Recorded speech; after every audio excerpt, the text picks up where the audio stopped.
আসসালামু আলাইকুম সকলকে, সবাই কেমন আছো? কি অবস্থা তোমাদের সকলের? আমাদের তোমাদের এইচএসসির পরীক্ষার রেজাল্ট ঘনিয়ে আসছে। 28 তারিখ এইচএসসি রেজাল্ট দিবে, আজকে 25 তারিখ এসএসসি রেজাল্ট দিবে। তোমরা এসএসসি রেজাল্ট সম্পর্কে কতটা মানে কনফিডেন্ট আনাফ যে না আলহামদুলিল্লাহ আমার এসএসসি রেজাল্ট ভালো হবে এবং আমি এসএসসিতে ভালো করতে পারবো? সো তোমরা অল্প কয়েকজন আছো, তোমাদের হচ্ছে যে আমাদের এই কোর্স প্রায় শেষের দিকে, আর অল্প কিছু ক্লাস আছে। বেসিক্যালি আমাদের হচ্ছে ফিজিক্স ক্লাস শেষ, আইসিটি ক্লাস শেষ, ইংলিশ ক্লাস শেষ, বাংলা ক্লাস শেষ, কেমিস্ট্রি একটা ক্লাস বাকি আছে, ম্যাথের একটা ক্লাস বাকি আছে, আর বায়োলজির কিছু ক্লাস বাকি আছে। এছাড়া কিন্তু আমাদের এই কোর্সের কার্যক্রম মোটামুটি শেষ। তো তোমরা যে অল্প কয়জন আমাদের কোর্সটি করেছো ঠিক মতো রেগুলার বেসিসে, তাদের কাছে কি মনে হয় যে আমরা কি তোমাদের কিছু শিখাতে পেরেছি? আমাদের আউটপুটটা কেমন ছিল? তোমরা যদি যে 10 জন লাইভে উপস্থিত আছো সেই 10 জনও যদি জানাতে, তাহলেও সেটা আমাদের জন্য আমরা একটা সার্ভে করতে পারতাম যে না আমরা কেমন তোমাদেরকে সার্ভিসটা দিয়েছি। মাহিন আছে আমাদের সাথে, আরো কয়েকজন দেখলাম তাদের।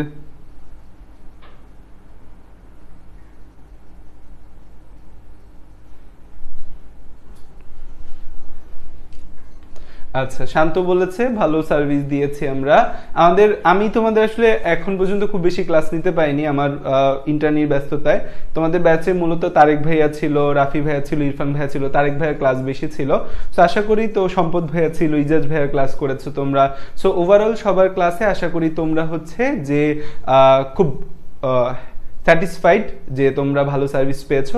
বায়োলজিতে আসলে আমাদের আরেকজন টিচারও খুব ব্যস্ত হয়ে গেছে, ওর ডেন্টালে পড়ে ফজলু ভাইয়া, ওর হচ্ছে সামনে ফাইনাল প্রফ। আর আমি তো জানোই যে হচ্ছে যে মহাব্যস্ত মানুষ, আমার ইন্টার্ন চলছে, প্লাস হচ্ছে আমার যে ব্যাচগুলো আছে মানে পেইড ব্যাচ যেগুলো আছে তোমাদের এইচএসসি বড় ভাই আপুদের জন্য 24 ব্যাচের জন্য, তারপর হচ্ছে অ্যাডমিশন ব্যাচ, সব মিলে আমি ব্যস্ত থেকে তোমাদেরকে আসলে বেশি ক্লাস নিতে পাইনি। বাট আমি এখন এই সপ্তাহে আমার সাথে তোমাদের বারবার দেখা হবে। তো যে বিষয়টা হচ্ছে যে তোমাদের রেজাল্ট দিবে এইচএসসির 28 তারিখে। এইচএসসি রেজাল্ট দেওয়ার পর তোমরা তোমাদের জার্নি শুরু করবে। তোমাদের জার্নির শুরুতেই ইনশাল্লাহ তোমরা আমাদের পাবে। এইচএসসির রেজাল্ট দেওয়ার পর থেকে আমরা ইনশাল্লাহ আগস্ট মাস থেকেই তোমাদের নিয়ে কাজ করা শুরু করে দিব। এখনো কেন শুরু করছেন না ভাইয়া? কারণ আমরা এই যে তোমাদের অ্যাডমিশন টেস্টের জন্য প্রস্তুত করছি, প্লাস ওভারঅল আমরা আসলে গুছিয়ে শুরু করতে চাই। হুট করে শুরু করে দিলাম এরকম না করে আমরা গুছিয়ে তোমাদের নিয়ে কাজ করবো ইনশাল্লাহ। এবং তোমরা এইচএসসিতেও আমাদের ব্যাটলস অফ বায়োলজি থেকে বেটার সার্ভিস পাবে এবং আমরা ইনশাল্লাহ তোমাদের সিলেবাসগুলোকে সুন্দর করে গুছিয়ে দেব। সো চলো বায়োলজি আমরা আজকে পড়বো। আমরা পড়বো হচ্ছে জীবনী শক্তি চ্যাপ্টারটা নিয়ে, যে জীবনে বাঁচার জন্য কি দরকার? শক্তি দরকার, তাই না? ধরো হচ্ছে মাঝে মাঝে আমাদের কি হয়, শরীর অনেক ক্লান্ত হয়ে যায়, ভাল লাগে না, একদম আমরা ঘুমায় পড়ি, লেতায় যাই, এনার্জি পাই না, মনে হয় আল্লাহ রে আমি কই আসলাম, আমার তো কোনো শক্তিই নাই জীবনে, মানে খুব ক্লান্ত লাগে আমাদের। স্বাভাবিক একটা বিষয় হচ্ছে ক্লান্তি ভর করে আমাদের মানব দেহে। তো এই যে মানব দেহে ক্লান্তি ভর করে, আমরা শক্তি পাই না, তখন কি বলি যে আমার শক্তি নেই, আমার হচ্ছে যে শরীরটা অনেক ক্লান্ত। তখন আমরা জিজ্ঞেস করি এই তোমার শক্তি নেই কেন, কি হয়েছে, খাওয়া দাওয়া করছো সকালবেলা? তখন বলে যে না সকাল থেকে কিছু খাইনি। তখন আমরা বলি এই সকাল থেকে কিছু না খেলে তো শরীর খারাপ হবে, নাও নাও স্যালাইন খাও, নাও হচ্ছে তুমি গ্লুকোজের শরবত খাও। সো আমরা একটা কমনলি মানুষ যখন হচ্ছে যে ক্লান্ত হয়ে যায়, শরীর খুব খারাপ লাগে, তখন আমরা কমনলি কি বলি যে একটা স্যালাইন গুলায় খেয়ে ফেলো, বা দাঁড়াও তোমার একটু চিনি শরবত করে দিচ্ছি তোমার ভাল লাগবে। সো আমরা ওই টাইমে পেশেন্টকে কি দেওয়ার চেষ্টা করি, বা যেই লোকটা আমার কাছে বলতেছে যে তার হচ্ছে খুব ক্লান্ত লাগতেছে, মাথা ঘুরাচ্ছে, আমি তাকে একটা স্যালাইন খাওয়ানোর চেষ্টা করি, আমি তাকে হচ্ছে গ্লুকোজের শরবত বা ডাবের পানি বা যে কোনো একটা তরল জাতীয় খাবার খাওয়ানোর চেষ্টা করি, যেই তরলটার মধ্যে কি রয়েছে, যে তরলটার মধ্যে গ্লুকোজ রয়েছে। কারণ আমরা জানি যে গ্লুকোজ ভেঙে আমার মানবদেহে শক্তি তৈরি হয়। গ্লুকোজ ভেঙে শক্তি তৈরির প্রক্রিয়াটাকে কি বলে বলতে পারবে আমাকে? যে গ্লুকোজ ভেঙে শক্তি উৎপাদন হয়, এই গ্লুকোজ ভেঙে শক্তি উৎপাদন হওয়ার প্রক্রিয়াকে কি বলা হয়? গ্লুকোজ ভেঙে শক্তি উৎপাদনের প্রক্রিয়াকে কি বলা হয়? যে 10 জন আছো 10 জনই ক্লাসে কমেন্ট করবা, তাইলেই আমার হবে। বলো গ্লুকোজ ভেঙে শক্তি উৎপাদনের প্রক্রিয়াকে কি বলা হয়? গ্লুকোজ ভেঙে শক্তি উৎপাদনের প্রক্রিয়াকে কি বলতেছে রে? বলো না, গ্লুকোজ ভেঙে শক্তি উৎপাদনের প্রক্রিয়াকে কি বলে? রেসপিরেশন বলা হয় বা শ্বসন বলা হয়। তাহলে শ্বসন প্রক্রিয়ায় গ্লুকোজ ভেঙে ভেঙে আমরা কি করছি, আমরা গ্লুকোজ ভেঙে শক্তি পাচ্ছি, শ্বসন বলি, সবাত শোষণ অবাত শোষণ নাম শুনেছো নিশ্চয়ই। তো এইভাবে কিন্তু আমাদের শক্তি দরকার হয়। এই যে আমরা যে শক্তি, আমাদের বডিতে শক্তির উৎস কি, আমাদের বডিতে শক্তির উৎস কিন্তু এটিপি নামে একটা দুষ্ট যৌগ রয়েছে, যেই যৌগটাকে আমরা বলি আমাদের বডির বায়োলজিক্যাল কয়েন। আমরা যে কোনো কাজ করতে যাব, হাঁটবো, ফিরবো, ঘুরবো, নাক ডেকে ঘুমাবো, যে কোনো কাজ করতে গেলে এই এটিপির প্রয়োজন হয়। এটিপির ফুল ফর্ম হচ্ছে অ্যাডিনোসিন ট্রাইফসফেট। এটিপির ফুল ফর্ম কি? এটিপির ফুল ফর্ম হচ্ছে অ্যাডিনোসিন ট্রাইফসফেট। এই অ্যাডিনোসিন ট্রাইফসফেটকে আমরা বলি আমাদের বডির বায়োলজিক্যাল কয়েন। ধরো তুমি তোমার বাসা থেকে একটা জায়গায় যাবা, তোমার টাকা পয়সা দরকার হবে না, টাকা পয়সা ছাড়া কি তুমি এক জায়গা থেকে আরেক জায়গায় যেতে পারবা? উত্তর হচ্ছে পারবা না। তোমাকে যদি বলা হয় যে তুমি বাসা থেকে কলেজ যাও, বাসে কি তোমাকে ফ্রিতে নিবে না। অনেক সময় বাসে রিকোয়েস্ট করলে যে ভাই আমার তো মানিব্যাগ হারায় গেছে, কি করব, তখন হচ্ছে যে নিতে পারে, তাও কথা শোনাবে, বা কিন্তু টাকা থাকলে কিন্তু তোমাকে কেউ আটকাবে না। সো টাকা জিনিসটা কিন্তু আমাদের চলার জন্য খুব ইম্পর্টেন্ট। তো টাকা হচ্ছে কারেন্সি, আমাদের কারেন্সি। ঠিক তেমনি আমার বডিতে বায়োলজিক্যাল কারেন্সি বা বায়োলজিক্যাল কয়েন হচ্ছে এটিপি, শুধু আমার দেহে না, উদ্ভিদ দেহেও। সো তোমাদের বায়োলজি বইটা 9, 10 এর যেহেতু জীববিজ্ঞান উদ্ভিদ বিজ্ঞান আলাদা করা নাই, এখানে কিন্তু একসাথেই বলা আছে। সো জীবনী শক্তি তার মানে ইংরেজিতে বললে হচ্ছে বায়োলজিক্যাল এনার্জি বা লাইফ এনার্জি আমরা বলতে পারি, বা বায়ো এনার্জেটিক্স। জীবনী শক্তির ইংরেজি কি? বায়ো এনার্জেটিক্স। জীবনী শক্তির ইংরেজি কি? জীবনী শক্তির ইংরেজি হচ্ছে বায়ো এনার্জেটিক্স। জীবনী শক্তির ইংরেজি জীবনী শক্তি বা ইংরেজিতে বলা হয়, তোমাদের যেহেতু আমি রিভিশন করাচ্ছি তাই কিন্তু আমি তোমাদের বই দাগায় দাগায় পড়াচ্ছি, বই থেকে পড়াচ্ছি। নর্মালি আমি হচ্ছে লিখে লিখে পড়াই, বাট তোমাদের যেহেতু রিভিশন হচ্ছে, অল্প সময় একটা আমরা রিভিউ করছি, সেজন্য কিন্তু আমি বই দাগায় পড়াচ্ছি। বেসিক্যালি কিন্তু বায়োলজি আমি লিখে লিখেই পড়াই। বায়ো এনার্জেটিক্স, ঠিক আছে, বায়ো এনার্জেটিক্স। তাহলে এই জীবনী শক্তি বা এর আরেকটা নাম হচ্ছে বায়ো এনার্জেটিক্স। ওকে, আসো জীবনী শক্তি বা বায়ো এনার্জেটিক্স নিয়ে আমরা হচ্ছে কথা বলি। তো আমাদের এখানে মূলত এটিপি কিভাবে তৈরি হয় এটা নিয়ে কথাবার্তা বলা আছে। যে জীবনী শক্তি বা বায়ো এনার্জেটিক্স বলতে আমরা কোনো বিশেষ শক্তিকে বুঝাই না। মূলত আমাদের বডিতে এটিপি নামক একটা জিনিস থাকে, যেটা হচ্ছে যে আমাদের শক্তির মূল উৎস, এবং আমাদের বডিতে হচ্ছে যে কোনো কাজ করতে গেলে, যে কোনো কিছু করতে গেলে এই এটিপি দরকার হয়।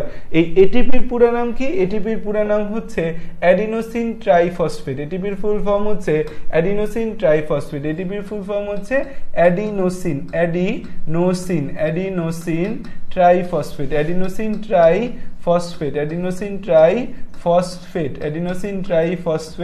এটা হচ্ছে আমাদের এটিপি। আর এই এডিপির ফুল ফর্ম কি? Adenosine diphosphate. এই অ্যাডিনোসিন জিনিসটা আসলে কি? এডিপির ফুল ফর্ম হচ্ছে অ্যাডিনোসিন ডাইফসফেট। অ্যাডিনোসিন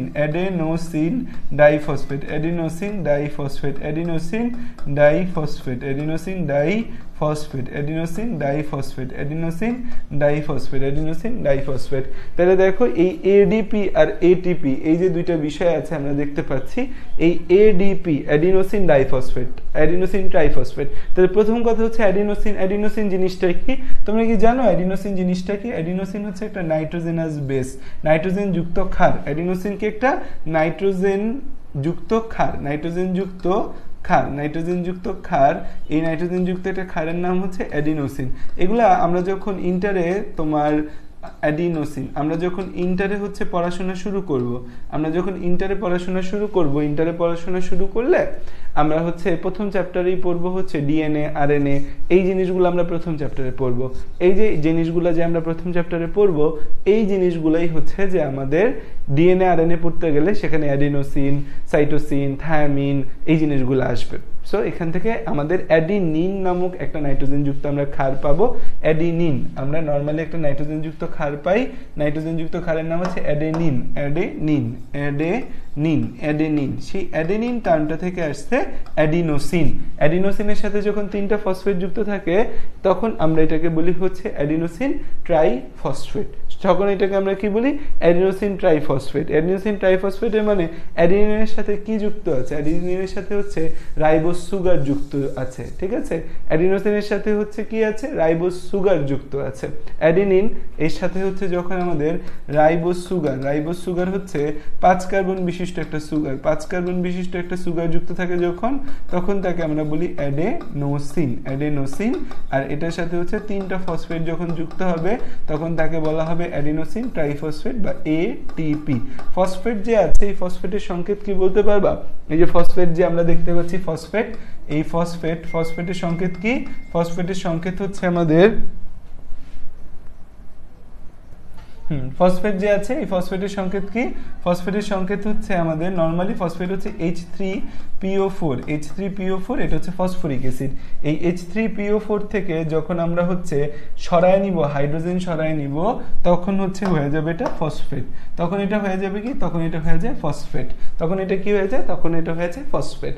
তাহলে হচ্ছে আমরা জানলাম এটিপি আর এডিপি দুইটা জিনিস। এটিপি মানে অ্যাডিনোসিন ট্রাইফসফেট। অ্যাডিনোসিন কথাটা আসছে নাইট্রোজেন যুক্ত ক্ষার অ্যাডিনিনের সাথে যখন রাইবোজ সুগার যুক্ত হয় তখন তার নাম হয় অ্যাডিনোসিন, আর তার সাথে 3টা ফসফেট যুক্ত হইলে হয়ে যায় আমাদের অ্যাডিনোসিন ট্রাইফসফেট। এখন দুই ধরনের বিক্রিয়া বেসিক্যালি আমাদের ঘটতে পারে। দুই ধরনের বিক্রিয়া বেসিক্যালি আমাদের ঘটতে পারে।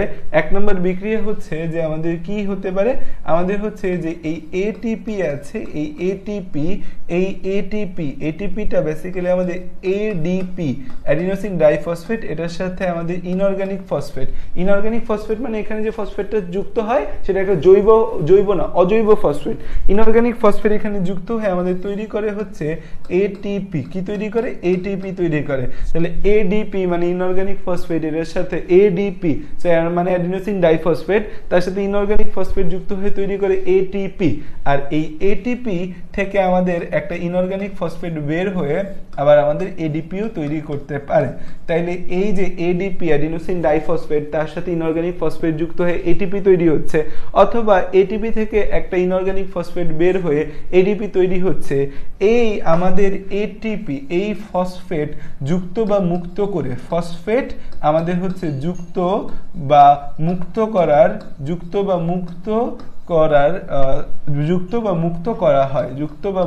করা হয় এই জায়গায়, ঠিক আছে।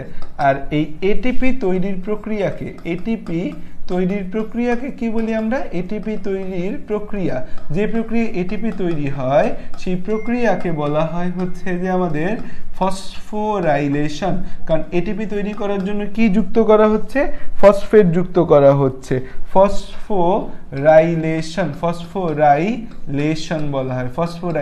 বলা হয়। তাহলে খেয়াল করে দেখো যে আমাদের এটিপি তৈরির প্রক্রিয়াকে কি বলা হচ্ছে? ফসফোরাইলেশন। তোমাদের বইয়ে ওই জিনিসটা বলা আছে যে দেখো এডিপি তার সাথে একটা ফসফেট যুক্ত এটিপি তৈরি হয়, এটিপি থেকে আবার ফসফেট মুক্ত হয়ে এডিপি তৈরি হয়। এই জন্য এটা চক্রাকারে দেওয়া আছে। এই আরএনএ এবং ডিএনএ এর গাঠনিক উপাদান হচ্ছে কি একটা? আমাদের অ্যাডেনিন। এই কথাটা একটু আগে যা পরে আসছি আমি, সেটাই বলা আছে যে আরএনএ ডিএনএ এর গাঠনিক উপাদান হচ্ছে কি আমাদের একটা অ্যাডেনিন। অ্যাডেনিন হলো একটা নাইট্রোজেনাস বেস, এর সাথে 5 কার্বন বিশিষ্ট রাইবোজ সুগার যুক্ত হয়ে তৈরি করছে কি? অ্যাডিনোসিন তৈরি করছে। এই অ্যাডিনোসিনের সাথে 3টা ফসফেট যুক্ত, একটা ফসফেট যুক্ত হইলে হবে অ্যাডিনোসিন মনোফসফেট। মনো মানে 1, ডাই মানে 2, ট্রাই মানে 3। তাহলে একটা ফসফেট যুক্ত হইলে হবে অ্যাডিনোসিন মনোফসফেট, 2টা হইলে হবে অ্যাডিনোসিন ডাইফসফেট, 3টা হইলে হবে অ্যাডিনোসিন ট্রাইফসফেট। তো এভাবে ফসফেট যুক্ত করতে বাইরে থেকে শক্তি দিতে হবে। তাহলে এই যে আমরা ফসফেট যুক্ত করতে গেলে এনার্জি বা শক্তি খরচ করতে হবে। আর ফসফেট যদি মুক্ত হয় তখন শক্তি নির্গত হবে। এই যে দেখো বলা আছে এডিপি এর থেকে এটিপি যখন তৈরি হবে তখন বাইরে থেকে আমার শক্তি দিতে হবে, আর এটিপি ভেঙে যখন এডিপি তৈরি হবে তখন শক্তি কি হবে? নির্গমন হবে। তাহলে হচ্ছে দেখো বলা আছে ফসফেট যুক্ত করতে বাইরে থেকে শক্তি দিতে হয়, এবং ফসফেট যুক্ত করে এটিপি তৈরির প্রক্রিয়াকে বলা হয় ফসফোরাইলেশন। এই যে দেখো আমরা হচ্ছে যে এই এডিপির সাথে ইনঅর্গানিক ফসফেট যুক্ত করে এটিপি তৈরি করছি, যে এটাকে বলছি কি? এটাকে বলছি হচ্ছে ফসফোরাইলেশন। এটাকে কি বলতেছি? এটাকে বলতেছি ফসফোরাইলেশন। আর এই যে আমরা হচ্ছে ফসফেটটাকে বের করে দিচ্ছি একটা জায়গা থেকে, ফসফেট বের করে দিচ্ছি। বের করে দেওয়া মানে ডিলেট করা। বের করে দেওয়া মানে কি? ডিলেটের ডি আর ই নিয়ে আমরা কি বলি? ডিফসফোরাইলেশন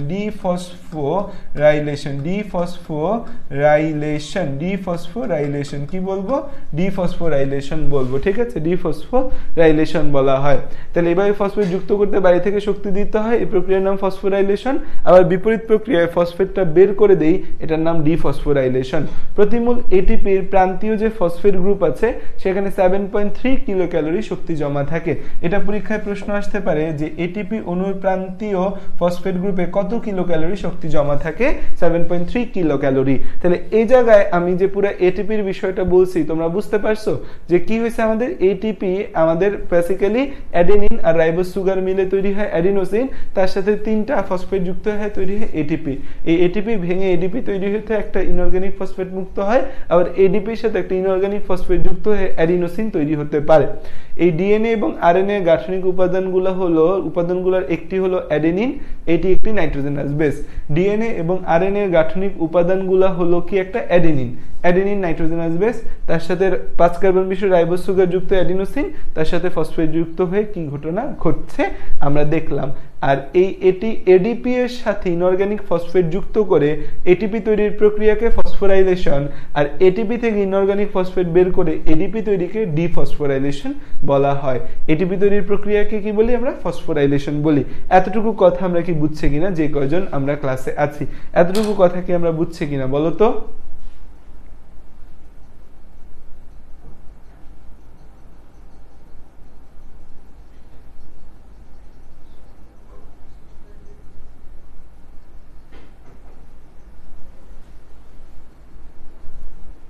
ওকে, এখন আসা যাক হচ্ছে আমরা সামনের দিকে যাই। সামনের দিকে গেলে আমরা দেখব যে পরিবেশ থেকে শক্তি সংগ্রহ করে কোষের তথা জীবদেহে ব্যবহার উপযোগী রূপে পরিবর্তন করার জন্য মানবদেহে 2টা অঙ্গাণু আছে। আচ্ছা সরি, জীবদেহে আমাদের 2টা অঙ্গাণু থাকে। মানুষের তো শুধু মাইটোকন্ড্রিয়া আছে, উদ্ভিদে প্লাস্টিডও আছে। এই মাইটোকন্ড্রিয়া এবং প্লাস্টিড দুইটারই কাজ হচ্ছে কি, তারা এই সৌরশক্তিটাকে ব্যবহার করে নানা উপায়ে বা নানা জায়গা থেকে, যেমন প্লাস্টিক সূর্যের শক্তি ব্যবহার করে আমাদের হচ্ছে সূর্যের শক্তিকে কাজে লাগে এনার্জি আমাদের প্রডিউস করে, আর মাইটোকন্ড্রিয়া খাবার দাবারকে ভেঙে সেখান থেকে শক্তি উৎপন্ন করে। সো বেসিক্যালি শক্তি রূপান্তরের অঙ্গাণু আমাদের হচ্ছে 2টা, একটা মাইটোকন্ড্রিয়া এবং প্লাস্টিক, যারা আমাদের বডিতে শক্তির রূপান্তর ঘটাইতে পারে বা এই যে আমাদের পরিবেশ থেকে শক্তি সংগ্রহ করে তা জীবদেহের ব্যবহার উপযোগী করতে পারে হচ্ছে মাইটোকন্ড্রিয়া এবং প্লাস্টিড। উভয়েরই রয়েছে ইলেকট্রন ট্রান্সপোর্ট চেইন নামে একটা বিশেষ অণু, মানে এই প্লাস্টিডের ভেতরে আমাদের ইলেকট্রন ট্রান্সপোর্ট চেইন রয়েছে, মাইটোকন্ড্রিয়ার ভেতরে একটা ইলেকট্রন ট্রান্সপোর্ট চেইন আছে, যাদের কাজ হচ্ছে এরা বাহ্যিক শক্তি উৎস থেকে আহরিত শক্তিকে এটিপির ফসফেট গ্রুপে শক্তি হিসাবে জমা রাখে। আচ্ছা সহজ ভাষায় আমি তোমাকে বলি যে এই যে আমাদের বডিতে মেইন শক্তির উৎস কি বা শক্তি রিলেটেড মেইন কাজ কি, শক্তি রিলেটেড মেইন কথা বা শক্তি রিলেটেড মেইন কাজ কি, আমাদের শক্তি রিলেটেড মেইন কথা বা মেইন কাজ হচ্ছে যে আমাদের এটিপি তৈরি করতে হবে। আমাদের বডি এটিপি চিনে, আর কিছু চিনে না, অন্য কিছুকেও এটিপিতে কনভার্ট করে। এখন এটিপি তৈরিকে বলা হয় ফসফোরাইলেশন। এটিপি তৈরি করতে পারে কোন কোন অঙ্গ? এটিপি তৈরি করতে পারে 2টা অঙ্গ, একটা মাইটোকন্ড্রিয়া একটা প্লাস্টিড। তাহলে খেয়াল করে দেখো যে আমাদের যে এটিপি তৈরি আছে, এটিপি তৈরিকে বলা হয় কি? এটিপি তৈরি। এটিপি তৈরিকে কি বলা হয়? এটিপি তৈরিকে কি বলা হচ্ছে? এটিপি তৈরিকে বলা হয় হচ্ছে আমাদের ফসফোরাইলেশন। এটিপি তৈরিকে বলা হয় হচ্ছে আমাদের ফসফোরাইলেশন। এটিপি তৈরিকে আমরা বলি হচ্ছে ফসফোরাইলেশন। এটিপি তৈরিকে বলি আমরা ফসফোরাইলেশন। এটিপি তৈরিকে কি বলি আমরা? ফসফোরাইলেশন। এই ফসফোরাইলেশন 2 ভাবে হয় আমাদের। একটা হচ্ছে আলোর সাহায্যে, যে আলোর হেল্পের কারণে ফসফোরাইলেশন হয়, এটাকে বলি আমরা ফটোফসফোরাইলেশন। আরেকটা হচ্ছে জারণ বিজারণের মাধ্যমে ফসফোরাইলেশন হয়। জারণ ইংরেজি বলতে পারবা? জারণ ইংরেজি কি? জারণ ইংরেজি বলো তো আমাকে দেখি তো, তোমরা জারণ ইংরেজি কি আমাকে একটু বলো তো। আচ্ছা, ফটোসিনথেসিসে কিভাবে অক্সিডেশন কিভাবে রিডাকশন হয় বুঝাই দিব। তোমরা আমাকে বলো জারণ ইংরেজি কি আর বিজারণ ইংরেজি কি বলো।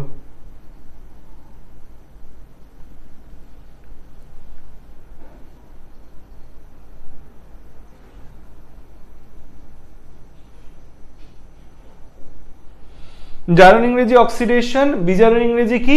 বিজারণ ইংরেজি রিডাকশন। তাইলে হচ্ছে যে আমাদের এইখানে আরেক জায়গায় জারণ বিজারণের মাধ্যমে হয়, তো জারণটা ওখানে মেইন কাজ করে, সো এটাকে অক্সিডেটিভ ফসফোরাইলেশন বলে। অক্সিডেটিভ অক্সিডেটিভ ফসফোরাইলেশন বলা হয়। তাহলে খেয়াল করো ফটোফসফোরাইলেশন করে কে? ফটোফসফোরাইলেশন হয় হচ্ছে আমাদের প্লাস্টিডে, ফটোফসফোরাইলেশন হয় হচ্ছে আমাদের প্লাস্টিডে। আর অক্সিডেটিভ ফসফোরাইলেশন কোথায় হচ্ছে? ফটোফসফোরাইলেশন হচ্ছে প্লাস্টিডে, আর অক্সিডেটিভ ফসফোরাইলেশন হচ্ছে আমাদের মাইটোকন্ড্রিয়াতে। ফটোফসফোরাইলেশন হচ্ছে প্লাস্টিডে, অক্সিডেটিভ ফসফোরাইলেশন হচ্ছে মাইটোকন্ড্রিয়াতে। ফটোফসফোরাইলেশন হচ্ছে আমাদের প্লাস্টিডে, আর অক্সিডেটিভ ফসফোরাইলেশন হচ্ছে আমাদের মাইটোকন্ড্রিয়াতে। ঠিক আছে, মাইটোকন্ড্রিয়াতে। এই কথাটা আমাদের মনে রাখতে হবে। আর তাইলে এই কথাটাই বলছে যে আমাদের দুইটা অঙ্গাণু আছে যারা শক্তি সংগ্রহ করে এগুলাকে কোষের ব্যবহার উপযোগী শক্তি কি? এটিপি। তাহলে এটিপি তৈরি হয় আলোর সাহায্যে, যেটা সেটার নাম ফটোফসফোরাইলেশন। আর এটিপি তৈরি যেটা জারণ বিজারণের মাধ্যমে হয়, এটার নাম অক্সিডেটিভ ফসফোরাইলেশন। ফটোফসফোরাইলেশন হয় হচ্ছে আমাদের প্লাস্টিডে, অক্সিডেটিভ ফসফোরাইলেশন হয় হচ্ছে মাইটোকন্ড্রিয়াতে। এবং যে জিনিসটা আমরা বলেছি সেটা হচ্ছে যে এই এটিপি কে আমরা জৈব মুদ্রা বা বায়োলজিক্যাল কয়েন বা শক্তি মুদ্রা বলি। দেখো সালোক সংশ্লেষণ নিয়ে আমরা এখন কথা বলবো। সালোক সংশ্লেষণ হচ্ছে আমাদের ফটোসিনথেসিস, বা এটাকে আমরা বলি সালোক সংশ্লেষণ।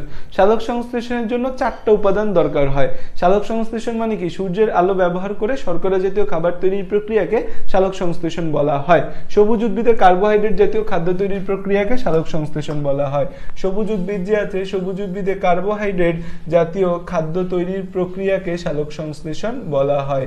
এই প্রক্রিয়ায় আলোক শক্তি রাসায়নিক শক্তিতে রূপান্তর হয়। তাহলে সালোক সংশ্লেষণ প্রক্রিয়ায় শক্তির রূপান্তর হচ্ছে আলোর যে শক্তি আছে, সকল শক্তির উৎস আমরা জানি আলো, সেই আলোক শক্তিকে কি শক্তিতে রূপান্তর করা হচ্ছে?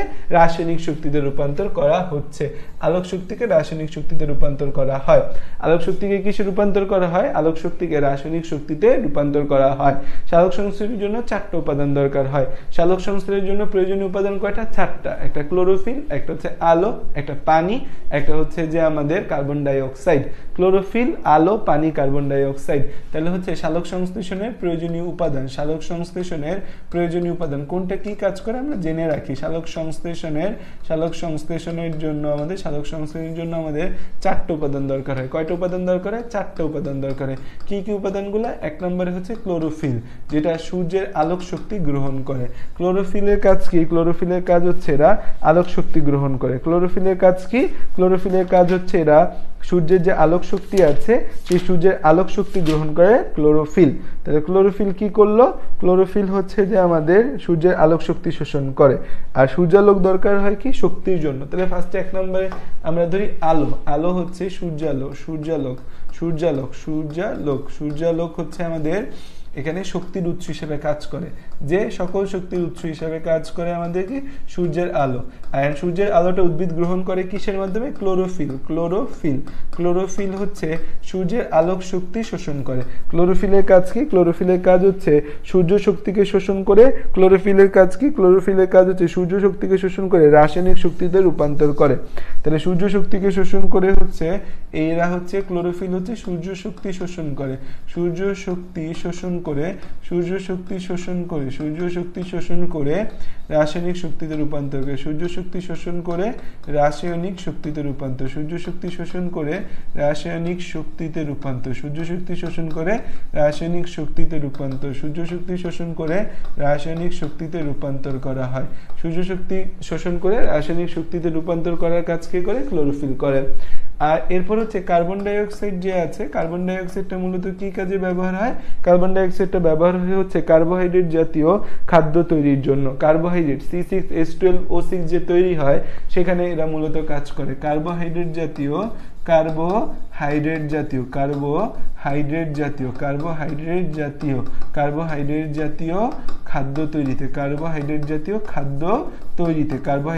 খাদ্য তৈরিতে কার্বন ডাই অক্সাইড দরকার হয়।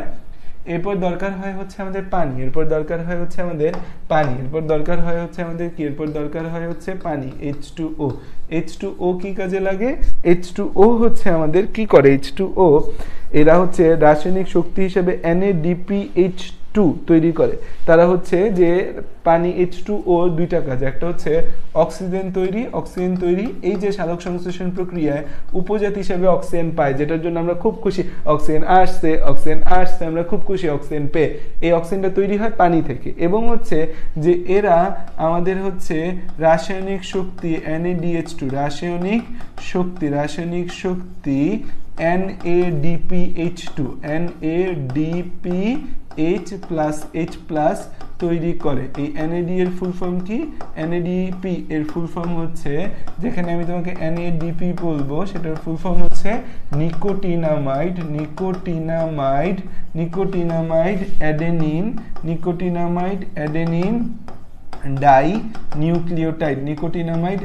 Dinucleotide phosphate. পি আছে মানে পি দিয়ে কি বোঝাচ্ছে? ফসফেট। আর যখন এই NADP এর সাথে দুইটা হাইড্রোজেন যুক্ত আছে, NADP হাইড্রোজেন। আচ্ছা, তোমরা একটা কেমিস্ট্রি বেসিক জিনিস জানো কিনা আমি জানি না, যে হাইড্রোজেন কোথাও যুক্ত হওয়া মানে সেটা বিজারিত হয়েছে, রিডিউসড। তাহলে হচ্ছে হাইড্রোজেন যুক্ত হওয়া মানে সেটা বিজারিত হয়েছে। সো হাইড্রোজেন থাকলে সেটাকে বলবো reduced nicotinamide adenine dinucleotide phosphate. তাইলে কোথাও হাইড্রোজেন যুক্ত করা মানে সেখানে কি হওয়া?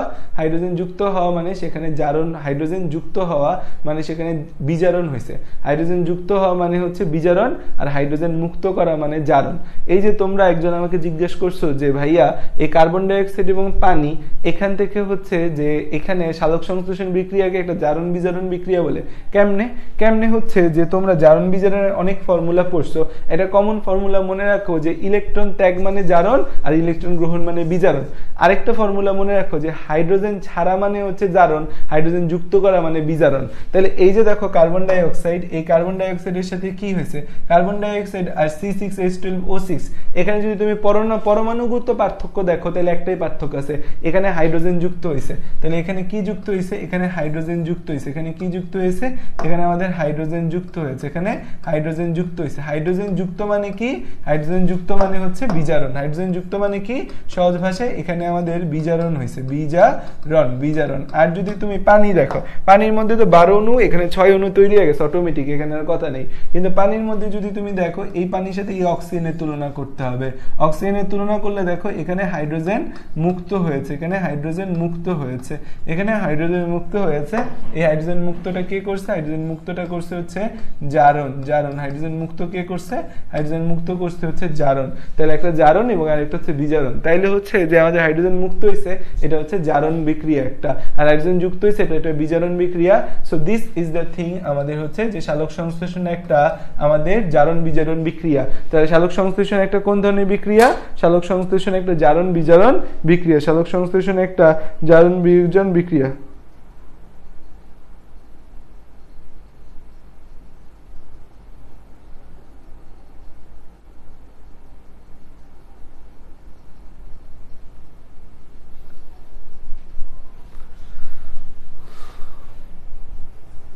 আলোক শক্তি আর সৌরশক্তির মাধ্যমে পার্থক্য কি? আলো থেকে যে শক্তি সেটা আলোক শক্তি, সূর্য থেকে প্রাপ্ত শক্তি সৌরশক্তি। আচ্ছা, সূর্য থেকে যে শক্তি আসে সেটাও আলোক শক্তি, কিন্তু ধরো আমার লাইট থেকে যে আলো আসতেছে সেটাও তো একটা আলোক শক্তি। এই জন্য সৌরশক্তিকে আলাদাভাবে আমরা সূর্যালোক যে শক্তি আছে সেটাকে আলাদাভাবে সৌরশক্তি বলি। তাহলে দেখো তো বুঝছো কিনা বিষয়টা। ক্লোরোফিল হচ্ছে প্লাস্টিডের মধ্যে আমাদের যে সবুজ রঙের রঞ্জক পদার্থ পাওয়া যায়, যার কারণে উদ্ভিদের পাতা সবুজ হয়, তাকে বলে ক্লোরোফিল। দেখো তো এই জায়গার কথাবার্তাগুলো বুঝছো কিনা, যে সালোক সংশ্লেষণের 4টা উপাদান, সূর্যালোকটা একটা শক্তির উৎস হিসেবে কাজ করে, সূর্যালোক দ্যাট মিন সূর্যের আলো। ক্লোরোফিল যে আছে সেই সূর্য শক্তিটাকে শোষণ করে রাসায়নিক শক্তি রূপে জমা রাখে, ইলেকট্রন রূপে বেসিক্যালি জমা রাখে। কার্বন ডাইঅক্সাইড হচ্ছে কার্বোহাইড্রেট তৈরি করে, কার্বোহাইড্রেট জাতীয় খাবার তৈরি করে। পানি বেসিক্যালি আমাদের অক্সিজেন তৈরি এবং রাসায়নিক শক্তি NADPH2 তৈরি করে। সো দিস ইজ সালোক সংশ্লেষণের 4টা উপাদান। আর তোমরা অনেকে জানতে চাইছিলা যে আমাদের এইখানে জারণ বিজারণ বিক্রিয়া কেন বলা হচ্ছে সালোক সংশ্লেষণকে। হিয়ার ইজ দ্য অ্যান্সার, যে কেন আমরা সালোক সংশ্লেষণকে জারণ বিজারণ বিক্রিয়া বলছি। তাহলে আমরা এতটুকু বুঝতে পারছি, এতটুকু বিষয় যদি বুঝি তাহলে আমাদের জন্য খুব সুন্দর হয়ে গেছে এই জায়গাটা। এখন আসো যে তাহলে জারণ বিজারণ কেন বলা হয় বুঝতে পারছি আমরা। এখন আসো সামনের দিকে আমরা যাই, যে আমাদের হচ্ছে এখানে ছবি দেওয়া আছে যে কিভাবে কি ঘটতেছে। এই যে দেখো আমাদের হচ্ছে যে একটা পাতার থেকে যদি ছোট্ট একটা একটা অংশ নেয়, পাতার যে জায়গায় সালোক সংশ্লেষণ ঘটে সেই টিস্যুটাকে বেসিক্যালি মেসোফিল টিস্যু বলা হয়। এখানে দেখো হচ্ছে পাতার মেসোফিল টিস্যু সালোক সংশ্লেষণ প্রক্রিয়ার স্থান। নরমালি সালোক সংশ্লেষণ হয় কোথায়? পাতায়। পাতার কোন জায়গায় সালোক সংশ্লেষণ হয়? পাতার মেসোফিল টিস্যুতে সালোক সংশ্লেষণ হয়। It's a very important MCQ যে পাতার কোথায় আমাদের হচ্ছে সালোক সংশ্লেষণ হয়? পাতার মেসোফিল টিস্যু সালোক সংশ্লেষণ প্রক্রিয়ার প্রধান স্থান। পাতার মেসোফিল টিস্যু সালোক সংশ্লেষণ প্রক্রিয়ার প্রধান স্থান। পাতার মেসোফিল টিস্যু হচ্ছে আমাদের সালোক সংশ্লেষণ প্রক্রিয়ার আমাদের হচ্ছে গুরুত্বপূর্ণ স্থান হচ্ছে পাতার মেসোফিল টিস্যু। হ্যাঁ, হ্যালো হ্যালো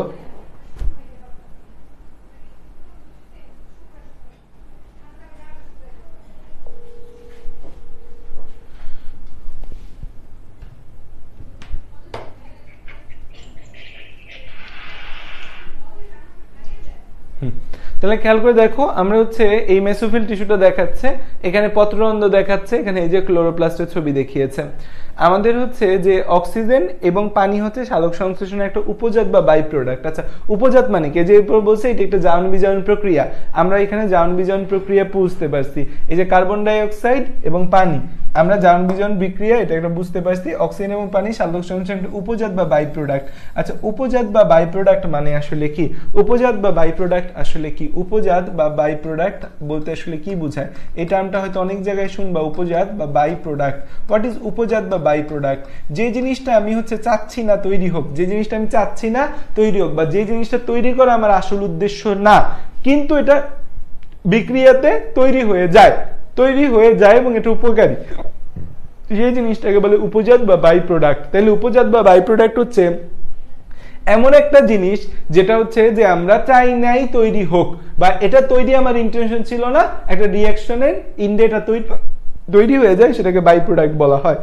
সালোক সংশ্লেষণ প্রক্রিয়া আমাদের হচ্ছে জটিল এবং দীর্ঘ প্রক্রিয়া। 1905 সালে বিজ্ঞানী ব্ল্যাকম্যান, কালো মানব, উনি দেখতে কি কালো ছিল না রে, ও দেখতে কিন্তু ফর্সা ছিল, ওর বাপ মা নাম রাখছিল ব্ল্যাকম্যান। এই ব্ল্যাকম্যান হচ্ছে সালোক সংশ্লেষণের দুইটা পর্যায় নিয়ে আবিষ্কার করে। একটাকে নাম দেয় আলোক নির্ভর পর্যায়, আরেকটাকে বলে আলোক নিরপেক্ষ পর্যায়। আগে এই আলোক নিরপেক্ষ পর্যায়কে অন্ধকার পর্যায় বলা হইতো, বাট বিজ্ঞানীরা দেখলো যে অন্ধকার পর্যায় বলার কোনো কারণ নাই, এটা আলো থাকা অবস্থায় তৈরি হতে পারে, বাট এর আলোর উপর নির্ভরশীলতা নাই।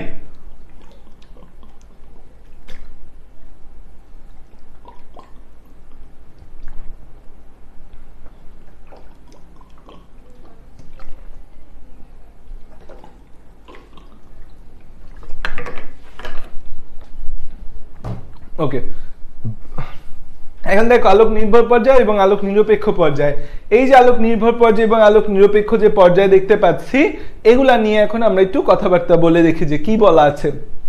আলোক নির্ভর পর্যায় মানে যেখানে আমাদের আলো লাগবে, এই ফেজটা আলো ছাড়া হবে না, সেটা হচ্ছে আলোক নির্ভর পর্যায়। এখানে কি করবে? সৌর শক্তিকে শোষণ করে রাসায়নিক শক্তিকে রূপান্তর করবে। এই রাসায়নিক শক্তি হিসেবে কি কি আমাদের এই প্রসিডিউরে তৈরি হয়, মনে রাখতে হবে কি কি এই প্রসিডিউরে তৈরি হয়। একটা হচ্ছে এটিপি, আমাদের এই প্রসিডিউরে আমাদের তৈরি হয় NADPH, এটিপি এই প্রসিডিউরে তৈরি হয়, NADPH তৈরি হয়, H+ উৎপন্ন হয়। আলোর ফোটন কণা থেকে রূপান্তরিত শক্তি ইলেকট্রন ট্রান্সপোর্ট চেইনের মাধ্যমে সঞ্চিত হয় এটিপি অণুর ফসফেট গ্রুপের রাসায়নিক বন্ধন শক্তি হিসেবে। মানে আলোর যে ফোটন কণা আছে, আলো থেকে যে কণাগুলো বের হয় সেগুলো একটা প্যাকেট গুচ্ছ আকারে বের হয়। আলো থেকে শক্তিগুলো একটা প্যাকেট গুচ্ছ আকারে বের হয়। এটা ফিজিক্সে পড়ায় যে আলো নির্গমনের কয়েকটা তত্ত্ব আছে, তার মধ্যে একটা হচ্ছে কোয়ান্টাম তত্ত্ব, সেখানে ফোটন কণা নিয়ে কিন্তু আলোচনা করা হয়েছে। তাহলে আলোর ফোটন কণা থেকে রূপান্তরিত এই শক্তি ইলেকট্রন ট্রান্সপোর্ট চেইনের মাধ্যমে সঞ্চিত হয় এবং এটিপি অণুর ফসফেট গ্রুপ রাসায়নিক বন্ধন শক্তি হিসেবে কাজ করে। এই বিক্রিয়ায় ক্লোরোফিল গুরুত্বপূর্ণ ভূমিকা পালন করে। তাহলে আলোর ফোটন কণা থেকে রূপান্তরিত শক্তি, ফোটন কণা থেকে শক্তিগুলা ইলেকট্রন ট্রান্সপোর্ট চেইনের মাধ্যমে এটিপির মধ্যে জমা থাকে, এই জন্য এটিপি এত পাওয়ারফুল হয়। এখানে এই বিক্রিয়ায় ক্লোরোফিল গুরুত্বপূর্ণ ভূমিকা পালন করে, কারণ ক্লোরোফিলই তো আলোক রশ্মির ফোটন কণা শোষণ করে। শোষণকৃত ফোটন থেকে দেখো শক্তি সঞ্চয় করে এই যে আমাদের বেসিক কথা সহজ ভাষায় মনে রাখি, এই ধাপে এডিপি আর ইনঅর্গানিক ফসফেট মিলে এটিপি তৈরি হয়। এই যে এটিপি তৈরির প্রক্রিয়া, এই প্রক্রিয়াটা কিন্তু সূর্যালোকের সাহায্যে হচ্ছে, তাহলে এই জন্য এটাকে বলা হচ্ছে ফটোফসফোরাইলেশন। আমরা কিন্তু আগে পড়াইছিলাম যে ফটোফসফোরাইলেশন আর অক্সিডেটিভ ফসফোরাইলেশন। ফটোফসফোরাইলেশন কোথায় হয়? ফটোফসফোরাইলেশন হয় হচ্ছে আমাদের এই আলোক নির্ভর পর্যায়ে প্লাস্টিডের মধ্যে। আর হচ্ছে সূর্যালোক এবং ক্লোরোফিলের সাহায্যে পানি বিভাজিত হয়, পানি ভেঙে অক্সিজেন, প্রোটন এবং হচ্ছে ইলেকট্রন উৎপন্ন হয়। এই যে দেখো এখানে পানি বিয়োজিত হয়, পানি ভাঙে, পানি বিয়োজিত হয়, পানি বিয়োজিত হয়ে কি তৈরি হয় খেয়াল করো, পানি যখন ভাঙে এখানে দেখি যে পানি এখনো পানি এই সূর্যের আলোর প্রভাবে ভাঙে, সূর্যের আলোর প্রভাবে ভেঙে পানি হচ্ছে যে আমাদের হাফ অণু অক্সিজেন তৈরি করে, হাফ অণু অক্সিজেন তৈরি করে, প্লাস দুইটা H+ আয়ন তৈরি করে, প্লাস দুইটা ইলেকট্রন তৈরি করে। এটা হচ্ছে পানি ভেঙে তৈরি হয়। তাহলে হচ্ছে দেখো একটা হচ্ছে এটিপি তৈরি হলো এই ধাপে, এই ধাপে একই সাথে NADP তৈরি হয়। ওই যে আমরা দেখছি না যে হচ্ছে পানি ভেঙে কিন্তু NADP এর সাথে এই হাইড্রোজেন যুক্ত NADPH2 তৈরি হয়। এখানে তিনটা কথা বলছে, তাই তোমার পরীক্ষায় নটরডেম ভর্তি পরীক্ষায় আসতে পারে যে সৌরশক্তি রাসায়নিক শক্তিতে রূপান্তর যে হয়, বা আমাদের হচ্ছে যে কি কি তৈরি হচ্ছে, যে আমাদের এই আলোক পর্যায়ে কি কি তৈরি হয়, একটা এটিপি তৈরি হয়, NADPH2 তৈরি হয়, আর হচ্ছে H+ তৈরি হয়। আর এখানে দুইটা প্রসিডিউর ঘটে, একটা হচ্ছে ফটো রেসপিরেশন, ফটো ফসফোরাইলেশন হয়, আর এটা ফটোলাইসিস হয়। ফটো মানে আলো, লাইসিস মানে ভাঙা, আলোর সাহায্যে ভাঙে, কি ভাঙে? পানি ভাঙে। আলোর সাহায্যে যে পানি ভাঙে, পানি ভেঙে কি কি তৈরি হয়? হাফ অণু অক্সিজেন, দুইটা H+, দুইটা ইলেকট্রন তৈরি হয়। সো এই হচ্ছে যে আমাদের মোট কথা ফটোলাইসিস, এই হচ্ছে আমাদের মোট কথা ফটোলাইসিস। তাহলে আলোক নির্ভর পর্যায়টাকে যদি আমরা সামারাইজ করি, আলোক নির্ভর পর্যায়কে যদি আমরা সামারাইজ করি, আলোক নির্ভর পর্যায়ে আমাদের হচ্ছে কি হয়? আলোক নির্ভর পর্যায়ে আমাদের তৈরি হয় কি? আলোক নির্ভর পর্যায়ে তৈরি হয় হচ্ছে আমাদের তিনটা জিনিস বলা আছে। একটা হচ্ছে এটিপির কথা বলছে, একটা হচ্ছে NADPH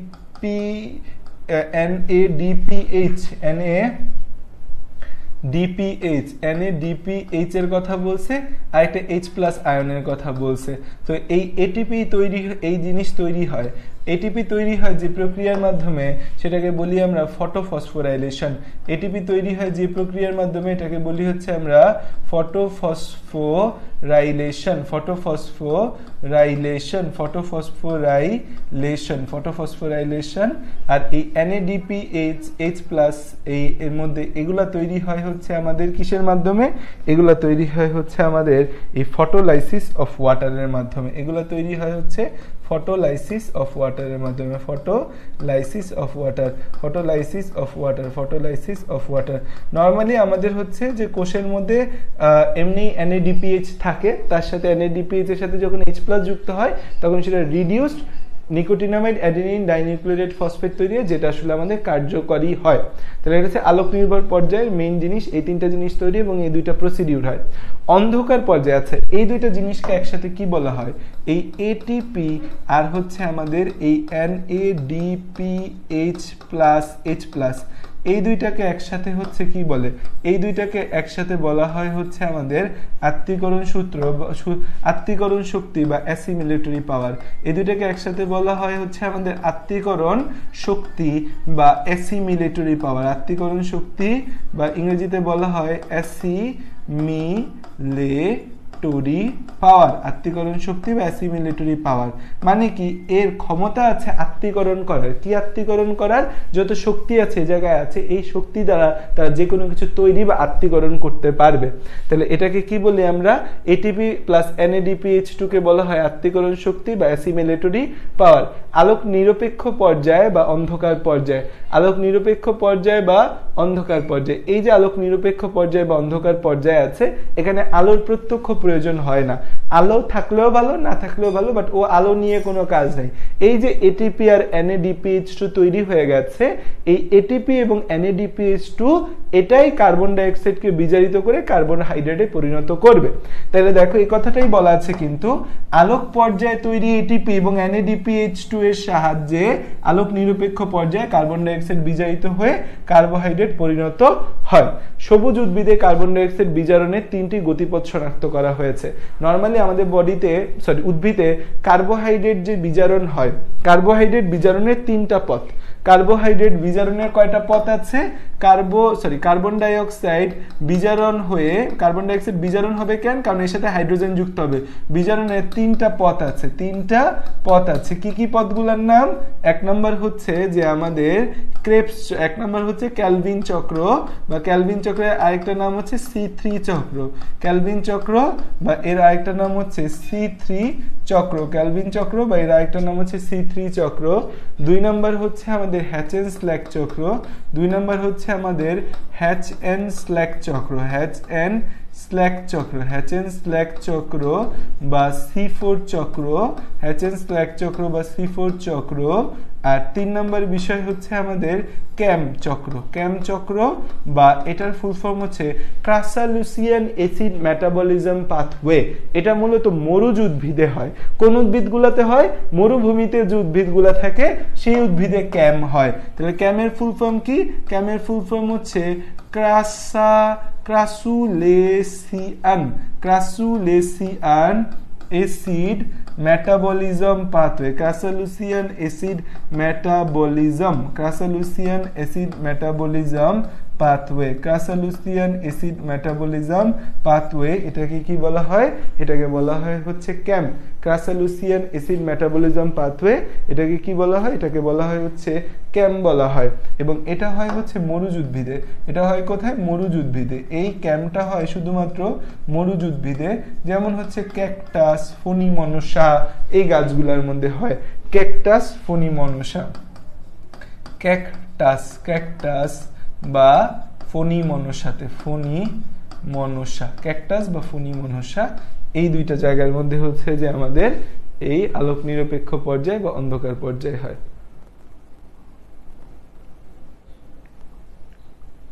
দেখো তো এই জায়গায় কোনো না বুঝতে পারছো এরকম কিছু আছে কিনা? এই জায়গার মধ্যে বোঝো নাই তুমি, এই জায়গাগুলো একটু লিখে রাখো, লিখতে চাইলে বোঝো নাই এরকম কিছু আছে কিনা।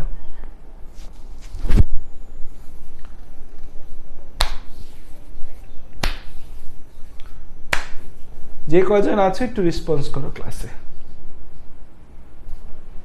তোমরা রেসপন্স করলে হয় কি ক্লাসটা নিতে সহজ হয়। আলোক নিরপেক্ষ পর্যায়ে কি আলোক নির্ভর পর্যায়ে রিঅ্যাকশনও কি ঘটে? না, আলোক নির্ভর পর্যায়ে রিঅ্যাকশন ঘটে যায়, ঘটে তৈরি হচ্ছে এটিপি এবং NADPH2। সেই এটিপি আর NADPH2 আমাদের কি হচ্ছে মিলে আলোক নিরপেক্ষ পর্যায়ে তারা হচ্ছে যে এই খাবার তৈরি যে হচ্ছে কার্বোহাইড্রেট সেটা তৈরিতে হেল্প করে। মেসোফিল টিস্যু কি ফ্লোয়েম টিস্যুর মেসোফিল টিস্যু কি ফ্লোয়েম টিস্যুর একটি অংশ নাকি আলাদা কিছু? মেসোফিল টিস্যু জাইলেম ফ্লোয়েমের অংশ না। মেসোফিল টিস্যু হচ্ছে একটা প্যারেনকাইমা জাতীয় টিস্যু এবং এটাকে আমরা টিস্যুর ভাষায় গ্রাউন্ড টিস্যু তন্ত্র বলি। সো মেসোফিল জাইলেম ফ্লোয়েম না। আচ্ছা, মেসোফিল কি মাঝখানে থাকে? একটোফিল এন্ডোফিল, একটোফিল এন্ডোফিল বইলা কোনো কিছু নাই, একটোডার্ম এন্ডোডার্ম আছে। মেসোফিল হচ্ছে পাতার গ্রাউন্ড টিস্যুকে মেসোফিল বলা হয়, বা পাতায় বিদ্যমান টিস্যুকে মেসোফিল বলে। এক্সাম রেজাল্ট নিয়ে অনেক টেনশন হচ্ছে, দোয়া করবেন সবাই, অবশ্যই দোয়া করবো যেন তোমরা ভালো কাজ করতে পারো। আচ্ছা, ভালো রেজাল্ট করতে পারো। এখন দেখি C3 C4 নিয়ে তোমাদের বইয়ে কি বলা আছে। তোমাদের এখানে তো তাহলে C3 C4 নিয়ে একদমই কোনো কথাবার্তা নাই। তাহলে C3 C4 নিয়ে আলটিমেটলি তোমরা কোথায় গিয়ে জানবা? HSC তে গিয়েই জানবা। আচ্ছা, C3 C4 উদ্ভিদের ক্ষেত্রে কেন C3 বলা হচ্ছে, কেন C4 বলা হচ্ছে? C3 গতিপথটা বেসিক্যালি হচ্ছে কার্বন ডাই অক্সাইড আত্তীকরণে, এই গতিপথকে বিজ্ঞানী ক্যালভিন আবিষ্কার করে। কার্বন ডাই অক্সাইড আত্তীকরণের এই গতিপথকে আমাদের বিজ্ঞানী ক্যালভিন আবিষ্কার করে, তাই একে ক্যালভিন চক্র বলা হয়। এবং 1961 সালে নোবেল পুরস্কার পান বিজ্ঞানী ক্যালভিন এটা আবিষ্কার করার জন্য। এটা বেসিক্যালি কেন C3 চক্র বলা হচ্ছে, এটা এমসিকিউ লাগবে, কারণ এই চক্রে তৈরি প্রথম স্থায়ী পদার্থ হচ্ছে 3-ফসফোগ্লিসারিক অ্যাসিড। এই চক্রে তৈরি প্রথম স্থায়ী পদার্থ কি? প্রথম স্থায়ী পদার্থ হচ্ছে 3-ফসফোগ্লিসারিক অ্যাসিড। এই 3-ফসফোগ্লিসারিক অ্যাসিড 3 কার্বন বিশিষ্ট, তাই এই চক্রের নাম C3 চক্র। আর C4 চক্র বা হ্যাচেন-স্ল্যাক চক্র, এখানে প্রথম যে স্থায়ী পদার্থ সেটা হচ্ছে 4 কার্বন বিশিষ্ট অক্সালো অ্যাসিটিক অ্যাসিড। এই কথাটা তোমাকে মনে রাখতে হবে, এটা এমসিকিউতে তোমাকে দিবে। নটরডেমে বায়োলজি প্রশ্ন এমসিকিউ হওয়ার সম্ভাবনাই বেশি, এমসিকিউ না হইলেও যে প্রশ্ন হয় সেগুলো এক কথায় উত্তর দেওয়ার মতো। তাহলে খেয়াল করে দেখো, আমরা দেখতে পাচ্ছি একটা ক্যালভিন চক্র, একটা হ্যাচেন হ্যাচেনস-ল্যাক চক্র। ক্যালভিন চক্রে প্রথম স্থায়ী পদার্থ 3 কার্বন বিশিষ্ট ফসফোগ্লিসারিক অ্যাসিড, আর হ্যাচেনস-ল্যাক চক্রে প্রথম স্থায়ী পদার্থ 4 কার্বন বিশিষ্ট অক্সালোঅ্যাসিটিক অ্যাসিড। এইজন্য C3 চক্রে আরেক, ক্যালভিন চক্রে আরেক নাম C3 চক্র, আর হ্যাচেনস-ল্যাক চক্রে আরেক নাম হচ্ছে যে আমাদের C4 চক্র। C4 উদ্ভিদে আমরা হচ্ছে এই C3 হচ্ছে father of all process. C3 চক্র হচ্ছে ফাদার অফ অল প্রসেস, মানে সব প্রসেসের মধ্যে C3 থাকবে। এই C4 চক্র যে হয়, C4 গতিপথ, সেখানে হ্যাচেনস-ল্যাক চক্র হয়, আবার ক্যালভিন চক্র হয়।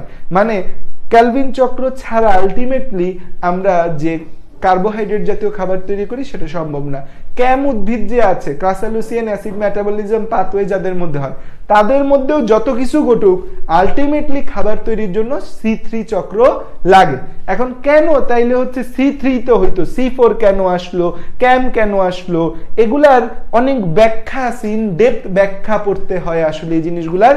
এগুলো এখন তোমাদের বুঝাইলে বুঝবা না, তোমাদের পুরা C3 এর ফুল প্রসিডিউর আমরা ইন্টারে পড়াবো, পুরা C4 এর ফুল প্রসিডিউর পড়াবো, ফুল প্রসিডিউর বিক্রিয়ার ধাপগুলা পড়ানোর পর তোমাকে বোঝানো হবে যে কেন আমাদের সবার মধ্যে C3 চক্র আছে, বা C3 is father of all carbon die oxide reduction. তাহলে কার্বন ডাই অক্সাইড বিজারণের সব প্রসিডিউরের মধ্যে C3 থাকবে। তাহলে C3 অ্যালোন লোনলি একটা প্রসিডিউর হতে পারে যেখানে C3 আলাদা আছে। C4 এর মধ্যে C3ও হয়, C4ও হয়। দ্যাট মিনস ফার্স্টে 4 কার্বন বিশিষ্ট স্থায়ী যৌগ অক্সালোঅ্যাসিটিক অ্যাসিড তৈরি হচ্ছে, তারপর নানা প্রসিডিউরের মাধ্যমে সেটা আলটিমেটলি ক্যালভিন চক্রে প্রবেশ করে যায়। তাহলে এই কথাটাই বলছে যে C4 উদ্ভিদে একই সাথে হ্যাচেনস-ল্যাক চক্র ও ক্যালভিন চক্র পরিচালিত হয়। এখানে ছবি দেওয়া আছে কিনা কে জানে। এই যে এটা হচ্ছে না, এটা C3 চক্র দেওয়া আছে, C4 উদ্ভিদ চক্রের ছবি দেওয়া নেই। C3 উদ্ভিদের তুলনায় C4 উদ্ভিদগুলা কেন C4 উদ্ভিদের আসলে তৈরি হইলো বা C4 চক্র আসলো, সেটা হচ্ছে C3 চক্রটা আসলে অল্প তাপমাত্রায় ভালো কাজ করে। তাপমাত্রা যখন একটু বেড়ে যাবে, কোনো কারণে পরিবেশে কার্বন ডাই অক্সাইড স্বল্পতা যখন হবে, তখন C3 উদ্ভিদগুলা আর ভালো কাজ করে না, বা C3 চক্রটা আর ভালো কাজ করে না। তখন আমার C4 চক্রটা হবে, বা তখন আমাদের এজন্য উদ্ভিদগুলোর মধ্যে অনেক উদ্ভিদ আছে যারা C4 চক্র করে। কারণ C4 চক্র করলে বেশি তাপমাত্রায় কোনো সমস্যা নাই, C4 চক্র করলে কার্বন ডাই অক্সাইড কম হইলে কোনো সমস্যা নাই, C4 সব জায়গায় হচ্ছে টিকে যেতে পারে, এজন্য C4 চক্র আসছে। আবারও বলতেছি এই জিনিসটা অনেক ইন ডেপথ আলোচনা করা লাগবে, পুরো চক্র বা প্রসিডিউর তোমাকে পড়াইতে হবে, তাই আমরা এখানে গেলাম না। জাস্ট তুমি তোমার মাথায় রাখো যে C3 হচ্ছে সবার বাবা, যে C4 হোক তার মধ্যেও C3 বা ক্যালভিন চক্র হওয়া লাগবে। ক্যান চক্র আছে, তাকেও আলটিমেটলি C3 বা ক্যালভিন চক্রে যেতে হবে। আরো যদি কার্বন বিজারণের প্রসিডিউর আবিষ্কার হয়, তাদেরকেও হচ্ছে যে আমাদের এই ক্যালভিন চক্রর ধার হয়েই যেতে হবে, ক্যালভিন চক্রকে পার করেই যেতে হবে। কারণ ক্যালভিন চক্র ইজ আলটিমেট আমাদের হচ্ছে কার্বোহাইড্রেট মেকার। এই হ্যাচেনস-ল্যাক চক্রে কার্বোহাইড্রেট তৈরি হয় কিভাবে? ফার্স্টে সে 4 কার্বন বিশিষ্ট অক্সালোঅ্যাসিটিক অ্যাসিড তৈরি করে, নিজের মধ্যে কিছু কারিগরি করে, তারপর সে আলটিমেটলি ঢুকে যায় হচ্ছে ক্যালভিন চক্রে। ক্যালভিন চক্রে ঢুকে সে হচ্ছে আমাদের কি করে, কার্বোহাইড্রেট জাতীয় খাবার তৈরি করে। এখন হচ্ছে যে আমাদের C3 উদ্ভিদের তুলনায় C4 এর সালোক সংশ্লেষণের হার বেশি, কারণ যে C4 হচ্ছে অধিক তাপমাত্রায় কম কার্বন ডাই অক্সাইডেও কাজ করতে পারে, এর উৎপাদন ক্ষমতাও বেশি।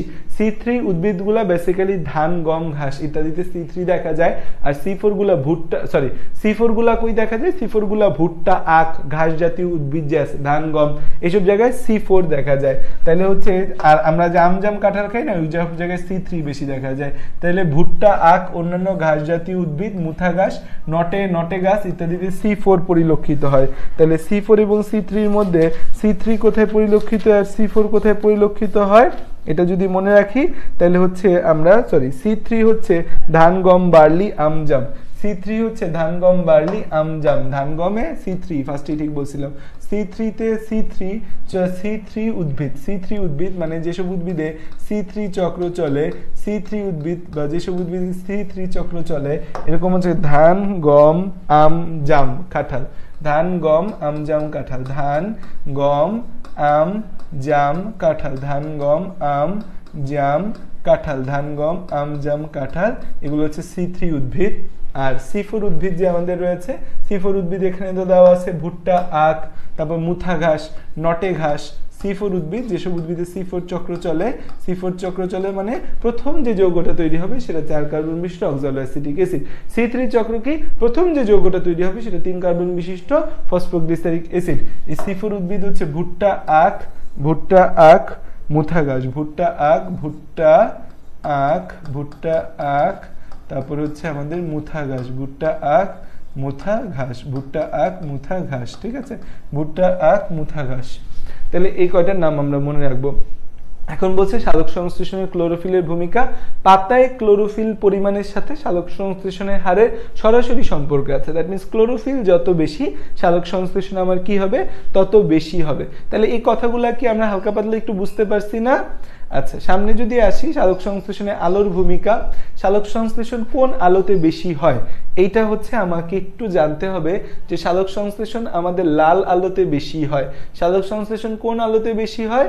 সালোক সংশ্লেষণ হচ্ছে আমাদের লাল আলোতে বেশি হয়। সালোক সংশ্লেষণটা আমাদের হচ্ছে লাল আলোতে, যে 400 থেকে 480 ন্যানোমিটার আর 680 ন্যানোমিটার হচ্ছে লালের রেঞ্জ, আর 400 থেকে 480 এটা হচ্ছে নীলের রেঞ্জ, নীল। 380 থেকে 424, 424 থেকে 450 বেগুনি নীল। তাহলে হচ্ছে সালোক সংশ্লেষণ আমাদের হচ্ছে বেগুনি নীল এবং লাল আলোতে সবচেয়ে ভালো হয়। তাহলে এই যে 400 থেকে 480, এখানে আমার রেঞ্জটা একটু বলে দিই, 380 থেকে 424 ন্যানোমিটার হচ্ছে আমাদের এই বেগুনি কালারের বর্ণ, বেগুনি। 424 থেকে 450 হচ্ছে আমাদের নীল ন্যানোমিটার, হচ্ছে নীল। তারপর হচ্ছে আমাদের এই 450 থেকে 500 ন্যানোমিটার হচ্ছে আমাদের আসমানি, ঠিক আছে। তাহলে বেগুনি, নীল, আসমানি তিনটাতেই এই হেল্প করে। আর 647 থেকে 780 হচ্ছে আমাদের লাল। এবং দেখা গেছে সবচেয়ে বেশি হয় হচ্ছে আমাদের কোন আলোতে? সবচেয়ে বেশি হয় কিন্তু লাল আলোতে, সবচেয়ে বেশি হয় হচ্ছে আমাদের লাল আলোতে, সবচেয়ে বেশি হয় কোথায়? লাল আলোতে সবচেয়ে বেশি হয়, ঠিক আছে। তো দিস ইজ দ্য রেঞ্জ। এবং এখানে আমি একটা স্পয়লার দিয়ে নিলাম যে লাল আলোতে সালোক সংশ্লেষণ সবচেয়ে বেশি হয়।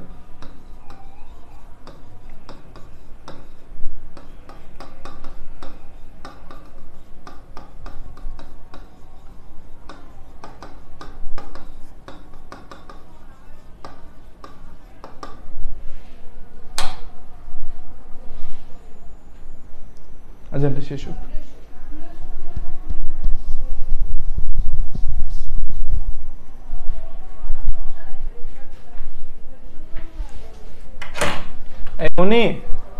মনি আমার ইয়াটা দিত, ব্যাগটা দিত।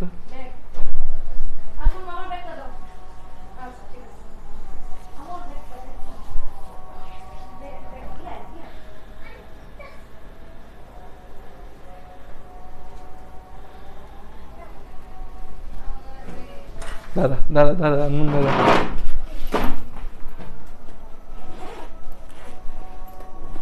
নানুমণি আম্মু কাপড় চোপড় নামায় না কেন? দাদা ব্যাগটা ধর, যেটাতে আম্মুটা দে।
আজানটা শেষ হোক, তারপর আমরা শুরু করি। হ্যাঁ, না বুঝে থাকলে বলবা।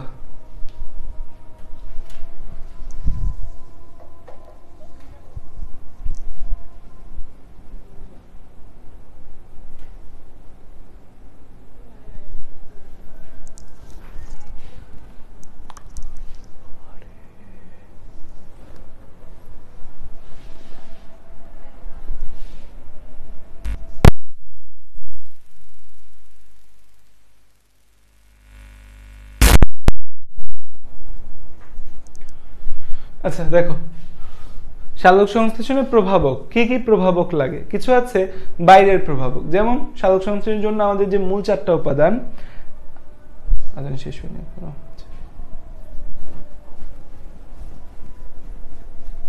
আচ্ছা এক জায়গায় আজান শেষ হচ্ছে, এক জায়গায় আজান শেষ হইলে। আচ্ছা দেখো, তাহলে হচ্ছে আমরা সালোক সংশ্লেষণের মূল যে উপাদান আছে 4টা, একটা হচ্ছে সূর্যের আলো, দেন হচ্ছে আমাদের ক্লোরোফিল, তারপর হচ্ছে পানি আর কার্বন ডাই অক্সাইড। এখন সূর্যের আলো বাইরে থেকে আসে, কার্বন ডাই অক্সাইডও বাইরে থেকে আসে, পানিও বাইরে থেকে আসে, এগুলো সব বাহ্যিক প্রভাবক। তাহলে আলো আমরা দেখলাম যে কোন আলোতে সালোক সংশ্লেষণ বেশি হয় আমরা দেখছি। তাহলে কি কি লাগে, একটা আলো, carbon die oxide. Carbon die oxide তো সালোক সংশ্লেষণের জন্য must, so carbon die oxide যত বেশি থাকবে তত সালোক সংশ্লেষণের জন্য ভালো। কিন্তু অনেক বেশি কার্বন ডাই অক্সাইড যদি আমাদের বেড়ে যায় তখন কিন্তু আবার খারাপ। আমাদের নরমালি প্রকৃতিতে কার্বন ডাই অক্সাইড হচ্ছে 0.03 ভাগ, কিন্তু এই প্রক্রিয়ায় উদ্ভিদ শতকরা 1 ভাগ পর্যন্ত কার্বন ডাই অক্সাইড ব্যবহার করতে পারে। তাই বায়ুমণ্ডলে কার্বন ডাই অক্সাইডের পরিমাণ বৃদ্ধি পেলে সালোক সংশ্লেষণের পরিমাণও বাড়ে।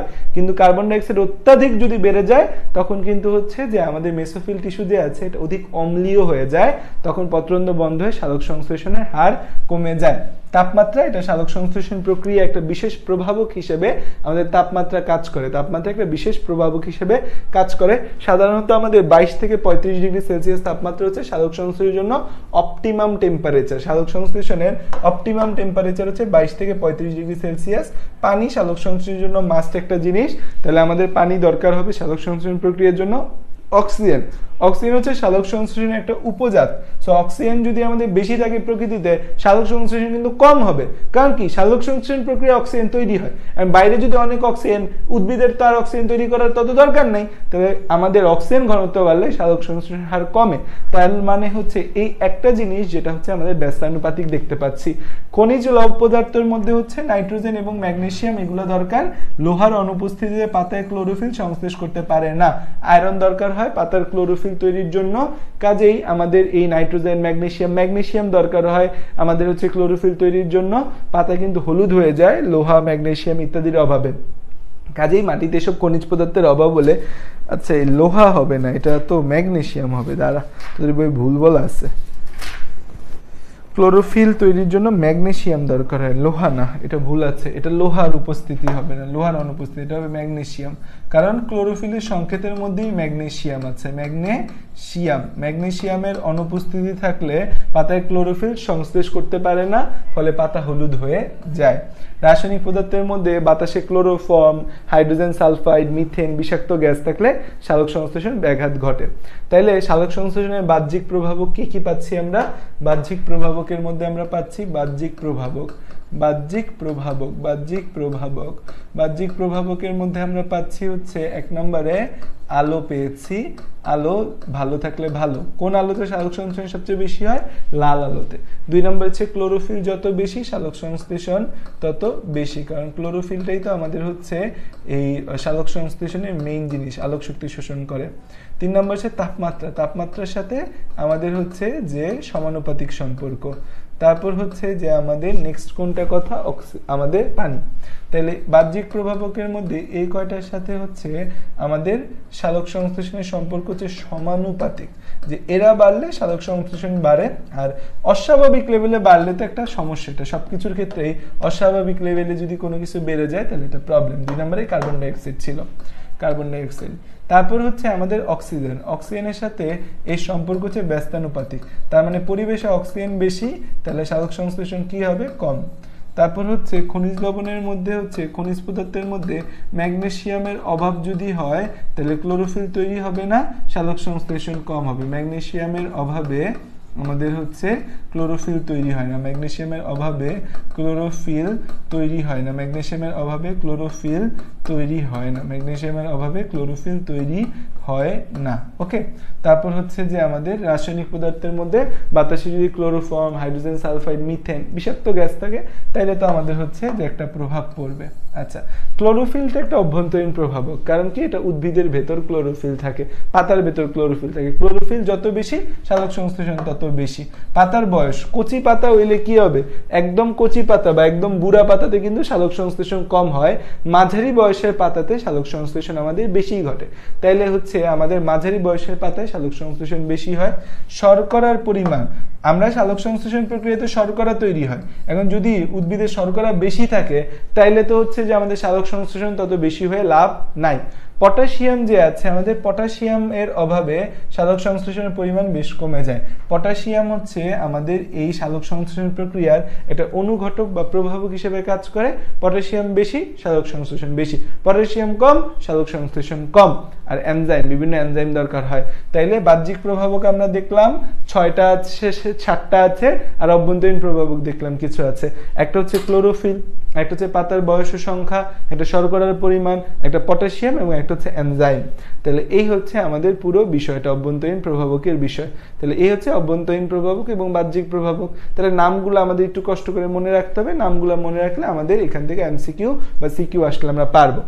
এরপর যদি আমরা যাই যে এই সালোক সংশ্লেষণের গুরুত্ব কি, এখানে হাজারটা বাংলা কথা বলা আছে, যে জাস্ট তুমি একটু রিডিং দিলেই হবে।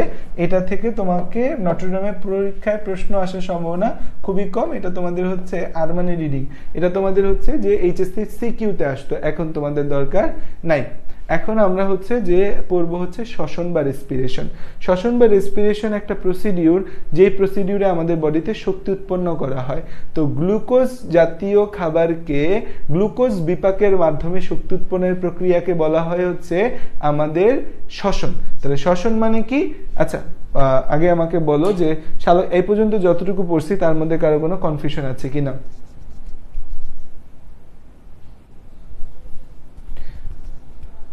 সালোক সংশ্লেষণ অনুঘটক পটাশিয়াম, এটা গুরুত্বপূর্ণ প্রশ্ন। বেসিক্যালি নাইট্রোজেনের অভাবে বাট ম্যাগনেসিয়াম, আয়রন, জিঙ্কের অভাবে ক্লোরোসিস হয়। হ্যাঁ, ম্যাগনেসিয়াম, আয়রন, জিঙ্কের অভাবে ক্লোরোসিস হয়, বাট তোমাদের বইয়ে যেটা বলা আছে যে ম্যাগনেসিয়ামের আয়রনের অভাবে ক্লোরোফিল তৈরি হয় না, এটা ভুল বলা আছে, এই জন্য আমি জায়গাটা ঠিক করে দিয়েছি। এতটুকুর মাঝে কারো কোনো কনফিউশন যদি থাকে বলতে পারো, আমরা যতটুকু পড়েছি। এই চ্যাপ্টারটা একটু বড় এবং তোমাদের অনেকের কাছে হয়তো এই চ্যাপ্টারটা তত ভালো নাও লাগতে পারে, বাট এই চ্যাপ্টারটা কিন্তু ইম্পর্টেন্ট আমাদের জন্য, বুঝতে পারছো? আচ্ছা, তোমরা তো ভালো বাচ্চা, যে কজন ক্লাস করতেছো তোমরা আগে থেকেই আশা করি হচ্ছে যে এই জিনিসগুলা বোঝো। তো দেখো, শ্বসনের যে বিষয়টা আছে, শ্বসন মানে কি? শ্বসন মানে হচ্ছে শক্তি তৈরির প্রক্রিয়া। শর্করা জাতীয় খাদ্য বিপাকের মাধ্যমে, শর্করা জাতীয় খাদ্যবস্তু খাদ্যবস্তু বিপাকের মাধ্যমে শক্তি উৎপন্নের প্রক্রিয়াকে বলা হয় হচ্ছে শ্বসন। খাদ্যবস্তু বিপাকের মাধ্যমে শক্তি উৎপন্নের প্রক্রিয়াকে কি বলা হয়? শ্বসন বলা হয়। এবং শ্বসনটা আমাদের 24 আওয়ার চলতে থাকে। সালোক সংশ্লেষণ কিন্তু শুধুমাত্র দিনে হবে। রাতে কি সালোক সংশ্লেষণ হবে? উত্তর হচ্ছে রাতে সালোক সংশ্লেষণ হবে না। কেন রাতে সালোক সংশ্লেষণ হবে না? কারণ হচ্ছে রাতের বেলা সালোক সংশ্লেষণ হবে কেমনে? আলো না থাকলে। কিন্তু শ্বসন কি আর দিন রাত আছে নাকি? দিন রাত 24 ঘন্টা আমাদের শক্তি দরকার হয়, সেই জন্য দিন রাত 24 ঘন্টা আমাদের সালোক সংশ্লেষণ হয়, শ্বসন হয়। তাহলে দেখো যে আমাদের দিবারাত্রি 24 ঘন্টা হচ্ছে আমাদের কি হবে? দিবারাত্রি 24 ঘন্টাই শ্বসন চলতে থাকে। এবং উদ্ভিদের বধিষ্ণু অঞ্চল যেমন ফুল, পাতার কুড়ি, অঙ্কুরিত বীজ, মূল এবং কাণ্ডের অগ্রভাগে শ্বসন ক্রিয়ার হার অনেক বেশি। তাহলে ফুল ও পাতার কুড়ি, অঙ্কুরিত বীজ, মূলে আমাদের শ্বসন ক্রিয়ার হার অনেক বেশি। সজীব কোষের সাইটোপ্লাজম ও মাইটোকন্ড্রিয়াতে শ্বসন প্রক্রিয়া সম্পন্ন হয়। সজীব কোষের সাইটোপ্লাজম এবং মাইটোকন্ড্রিয়াতে শ্বসন হয়। তার মানে শ্বসন শুধুমাত্র মাইটোকন্ড্রিয়াতে না, সাইটোপ্লাজমেও শ্বসন ক্রিয়া লাগে। তার মানে শ্বসন মানে শক্তি উৎপাদনের প্রক্রিয়া। এখন যেই শ্বসন প্রক্রিয়ায় অক্সিজেন প্রয়োজন হয় এবং অক্সিজেন লাগলে শ্বসনিক বস্তু আমাদের সম্পূর্ণরূপে, দেখো তাহলে শ্বসনটাকে আমরা বেসিক্যালি দুই ভাগে ভাগ করতে পারি। শ্বসনটাকে আমরা বেসিক্যালি দুই ভাগে ভাগ করতে পারি। শ্বসন একটাই হচ্ছে যে আমাদের অক্সিজেন লাগে, একটা অক্সিজেন লাগে না। যেটা অক্সিজেন লাগে সেটার নাম হচ্ছে সবাত শ্বসন, বা ইংরেজিতে আমরা এটাকে বলি অ্যারোবিক রেসপিরেশন। আর যেখানে লাগে না এটাকে বলি আমরা অবাত শোষণ, বা ইংরেজিতে আমরা বলি হচ্ছে অ্যানারোবিক রেসপিরেশন। অবাত শোষণ বা ইংরেজিতে এটাকে আমরা বলি অ্যানারোবিক রেসপিরেশন। অবাত শোষণ বা ইংরেজিতে এটাকে বলি অ্যানারোবিক রেসপিরেশন। তাহলে সবাত শোষণ যে আছে আর অবাত শোষণ যে আছে, সবাত শোষণ যে আছে, অবাত শোষণ যে আছে, সবাত শোষণ, অবাত শোষণ। সবাত শোষণে আমাদের কি হয়? Oxygen must, oxygen must, oxygen ছাড়া এই শোষণ হবে না। আর অবাত শোষণে অক্সিজেন লাগে না, অক্সিজেন লাগে না। এখানে হচ্ছে আমাদের কি হবে, সবাত শোষণে সম্পূর্ণ জারণ ঘটবে, শ্বসনিক বস্তু সম্পূর্ণ জারণ ঘটবে। তাহলে এখানে হচ্ছে আমাদের শ্বসনিক বস্তু যেটা আমরা শক্তি উৎপাদনের কাজে লাগাবো, শ্বসনিক বস্তুর সম্পূর্ণ জারণ, শ্বসনিক বস্তুর সম্পূর্ণ জারণ, শ্বসনিক বস্তুর সম্পূর্ণ জারণ, শ্বসনিক বস্তুর সম্পূর্ণ জারণ। আর অবাত শোষণে আমরা দেখতে পাই হচ্ছে যে এখানে শ্বসনিক বস্তুর অসম্পূর্ণ জারণ ঘটবে, শ্বসনিক বস্তুর অসম্পূর্ণ জারণ, শ্বসনিক বস্তুর অসম্পূর্ণ জারণ, শ্বসনিক বস্তুর অসম্পূর্ণ জারণ, অসম্পূর্ণ জারণ, শ্বসনিক বস্তুর অসম্পূর্ণ জারণ, শ্বসনিক বস্তুর অসম্পূর্ণ জারণ। এখন হচ্ছে যে আমাদের আরেকটা পয়েন্ট হচ্ছে এখানে, তাহলে এটা একটা পয়েন্ট আমরা দেখতে পাইলাম, এটার একটা পয়েন্ট, এখানে একটা পয়েন্ট দেখলাম, এখানে আরেকটা পয়েন্ট দেখলাম। আচ্ছা, আরেকটা পয়েন্ট আমরা হচ্ছে এখানে আমাদের হচ্ছে প্রচুর শক্তি পাই, এখানে আমরা প্রচুর শক্তি পাই, প্রচুর শক্তি পাই, প্রচুর শক্তি পাই। আর এখানে যেহেতু সম্পূর্ণ জারণ ঘটে না, এখানে অল্প শক্তি পাই। আচ্ছা, তোমাদের বইয়ে না 38 অণু এটিপি দেওয়া আছে সবাত শোষণে, বাট ইন্টারে গেলে তোমরা জানতে পারবা হচ্ছে 36 অণু এটিপি, এবং আলটিমেটলি আসলে 36 অণু এটিপি তৈরি হয়। তাহলে এখানে প্রচুর শক্তি বলতে বুঝাইছে তোমাদের বইয়ে 38 অণু এটিপি বুঝাইছে, 38টা এটিপি, আর অল্প শক্তি বলে 2 অণু এটিপি বুঝাচ্ছে, ঠিক আছে? তাহলে 36 অণু এটিপি আর 2 অণু এটিপি আমাদের তৈরি হচ্ছে। এবং সবাত শোষণ প্রক্রিয়ায় 1 অণু গ্লুকোজ সম্পূর্ণ জারিত হয়ে আমাদের হচ্ছে 6 অণু কার্বন ডাই অক্সাইড, 6 অণু পানি এবং 38টা এটিপি তৈরি হয়। তাহলে আমরা যেহেতু এসএসসির পড়াচ্ছি 38 এটিপিটাকেই আমরা হচ্ছে যে বেসিক ধরে আগাইলাম, 38 এটিপিটাই আমাদের সত্যি কথা। তাহলে শ্বসনের প্রকারভেদের মধ্যে এতটুকু কথা আমরা গেল। এখন হচ্ছে এই সবাত শোষণ নিয়ে কিছু কথাবার্তা বলছে, অবাত শোষণ নিয়ে কিছু কথাবার্তা বলছে। সবাত শোষণ তো আমাদের হচ্ছে উন্নত প্রাণীতে হয়, অবাত শোষণ নিম্ন শ্রেণীর প্রাণীতে হয়। তোমাদের বইয়ে বলা আছে সবাত শোষণে যে শক্তি উৎপন্ন হয় 38 অণু এটিপি, এটা 686 কিলো ক্যালোরি পার মোল, 686 কিলো ক্যালোরি শক্তি। আর অবাত শোষণে যে শক্তি তৈরি হয় এটাকে 56 কিলো ক্যালোরি শক্তি বলছে। ওকে, নো প্রবলেম। আচ্ছা, এখন সবাত শোষণের ধাপগুলা আমরা কি কি, সবাত শোষণে আমাদের কি কি ধাপ ঘটে, সবাত শোষণে আমাদের কি কি ধাপ ঘটে সেটা আমরা একটু জানি, এবং এখানে ফ্লোচার্ট দেওয়া আছে সেটাও আমরা একটু দেখার চেষ্টা করব। সবাত শোষণের ধাপ, সবাত শোষণের ধাপ। সো নর্মালি আমাদের এখানে মেইন জিনিস হচ্ছে গ্লুকোজ, গ্লুকোজকে ভাঙবো, যে কোনো কিছু ভাঙাকে বলা হয় লাইসিস, আর গড়াকে কি বলা হয় জেনেসিস। ভাঙা মানে লাইসিস আর গড়া মানে কি জেনেসিস। তাহলে হচ্ছে গ্লুকোজ ভাঙার 1 নম্বর প্রসিডিউরকে নাম হচ্ছে গ্লাইকোলাইসিস, গ্লাইকোলাইসিস, গ্লাইকোলাইসিস। গ্লাইকোলাইসিস প্রক্রিয়ায় মেইন যে ঘটনাটা ঘটে সেটা হচ্ছে যে 1 অণু গ্লুকোজ ভেঙে, 1 অণু গ্লুকোজ ভেঙে, 1 অণু গ্লুকোজ ভেঙে, 1 অণু গ্লুকোজ ভেঙে হচ্ছে আমাদের কি হয় 2 অণু পাইরুভিক অ্যাসিড, 2 অণু পাইরুভিক অ্যাসিড, 2 অণু পাইরুভিক অ্যাসিড। আচ্ছা, তোমরা কি এই স্টেপগুলো শিখছো? তোমাদের বইয়ে আমি ভাবছিলাম স্টেপ আছে, আমরা যখন 9-10 ছিল আমাদের স্টেপগুলো ছিল গ্লুকোজ থেকে কিভাবে পাইরুভিক অ্যাসিড তৈরি, তোমাদের দেখলাম নাই। তো গ্লুকোজ হচ্ছে বেসিক্যালি আমাদের 6 কার্বন বিশিষ্ট, গ্লুকোজ হচ্ছে আমাদের 6 কার্বন বিশিষ্ট, আর পাইরুভিক অ্যাসিড 3 কার্বন বিশিষ্ট। তাই পাইরুভিক অ্যাসিডের 2টা অণু তৈরি হয়, পাইরুভিক অ্যাসিড হচ্ছে 3 কার্বন বিশিষ্ট, তাই 3 কার্বন বিশিষ্ট বলে 2 অণু আমাদের তৈরি হয়। এবং এই পুরো প্রসিডিউরে আমাদের হচ্ছে 4 অণু এটিপি তৈরি হয়, একই সাথে এখানে আমাদের 4 অণু এটিপি তৈরি হয়, 4 অণু এটিপি তৈরি হয়, এবং হচ্ছে 2 অণু NADH2 তৈরি হয়। 2 অণু কি তৈরি হয়? 2 অণু NADH2 তৈরি আছে। দেখো খেয়াল করো, সাধক সংশ্লেষণে আমরা কিন্তু NADPH2 পড়ছি, এটা কিন্তু NADPH2 না, NADH2 আমাদের, ঠিক আছে? তাহলে এটা হচ্ছে গ্লাইকোলাইসিস আমাদের হইল। গ্লাইকোলাইসিসের পরের যে প্রসিডিউর সেটা হচ্ছে পাইরুভিক অ্যাসিডের অক্সিডেশন, পাইরুভিক অ্যাসিডের অক্সিডেশন, পাইরুভিক অ্যাসিডের অক্সিডেশন, পাইরুভিক অ্যাসিডের অক্সিডেশন, পাইরুভিক অ্যাসিডের অক্সিডেশন।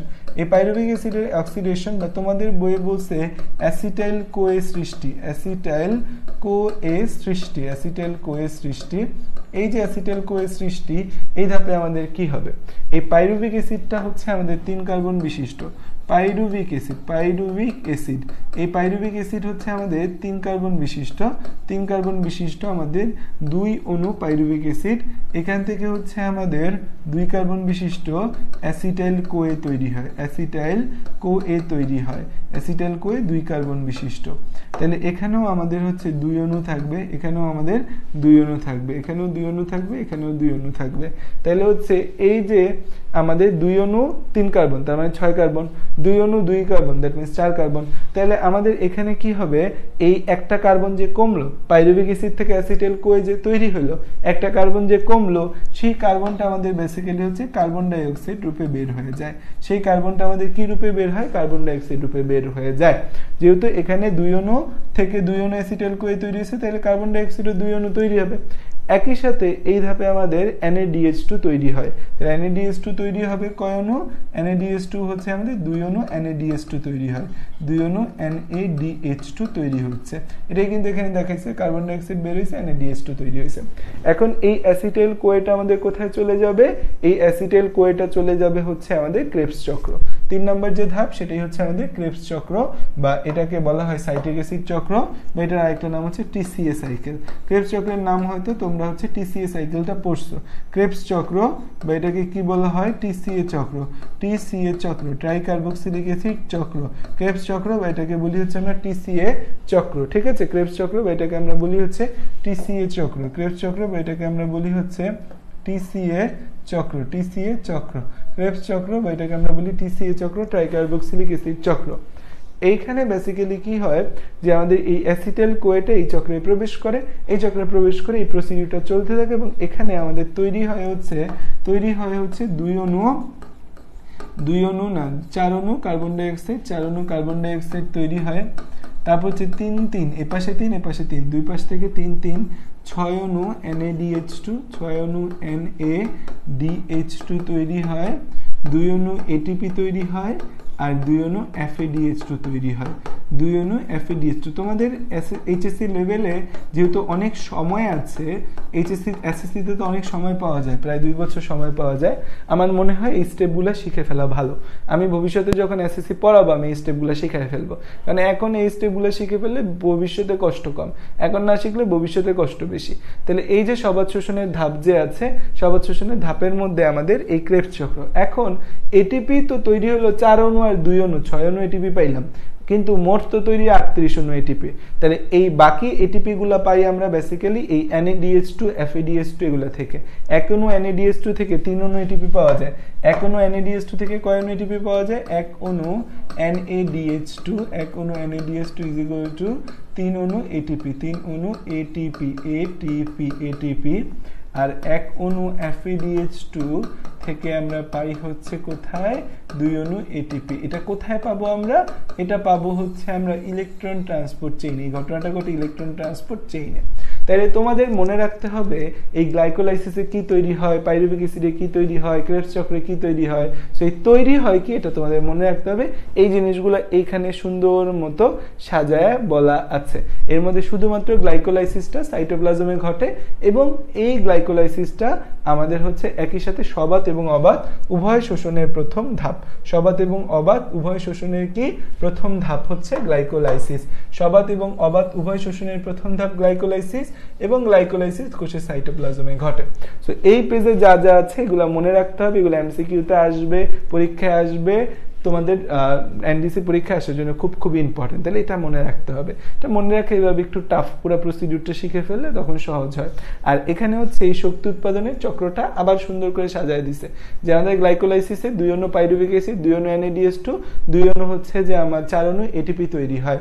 তাহলে 4 অণু এটিপি তৈরি হয়। তাহলে গ্লাইকোলাইসিসে আমরা আলটিমেটলি কি পাচ্ছি, গ্লাইকোলাইসিসে আবার 2 অণু এটিপি হচ্ছে আমাদের ব্যয় হয়ে যায়। সো গ্লাইকোলাইসিসে আলটিমেটলি 6 অণু এটিপি তৈরি হয়, 2 অণু এটিপি হচ্ছে আমার 2 অণু এটিপি খরচ হয়ে যায়। তো আলটিমেটলি হচ্ছে আমরা তো এখানে 2 অণু এটিপি দেখাইছি না, 4 অণু এটিপি আছে, 4 অণু এটিপির মধ্যে হচ্ছে তৈরি, এর মধ্যে মাইনাস 2 অণু এটিপি খরচ, 2 অণু এটিপি খরচ, 2 অণু এটিপি খরচ, 2 অণু এটিপি খরচ হয়ে যায়, 2 অণু এটিপি খরচ হয়ে যায়, ঠিক আছে। তাহলে আলটিমেটলি 2 অণু থাকে।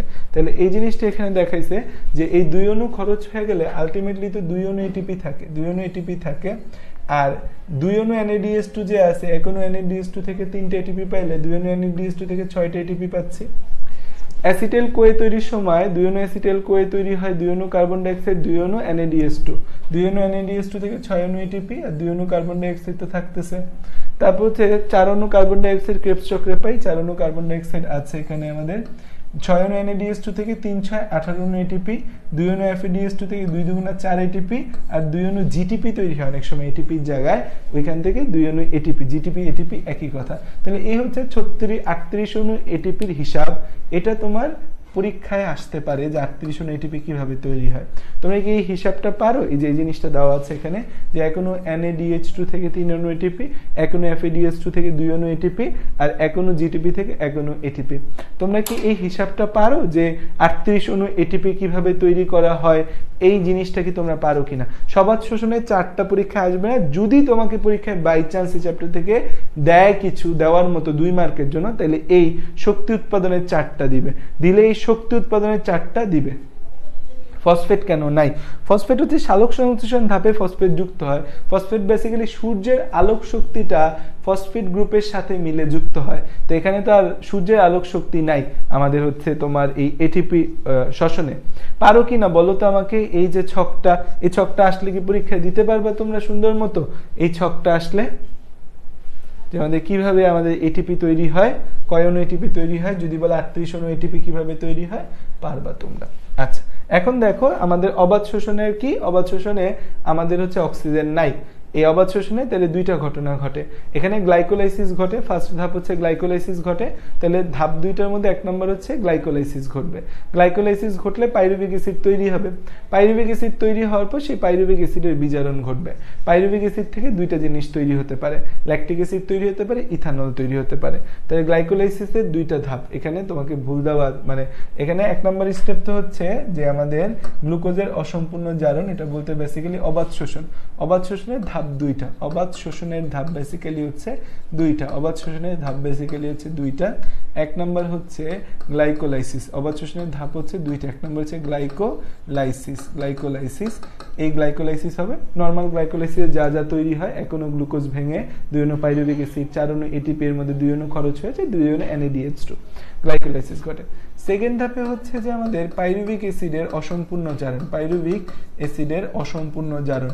এই পাইরুভিক অ্যাসিডের অসম্পূর্ণ জারণ ঘটে আমাদের 2টা জিনিস ঘটে। 1 নম্বর হচ্ছে যে 2টা ঘটনা ঘটতে পারে।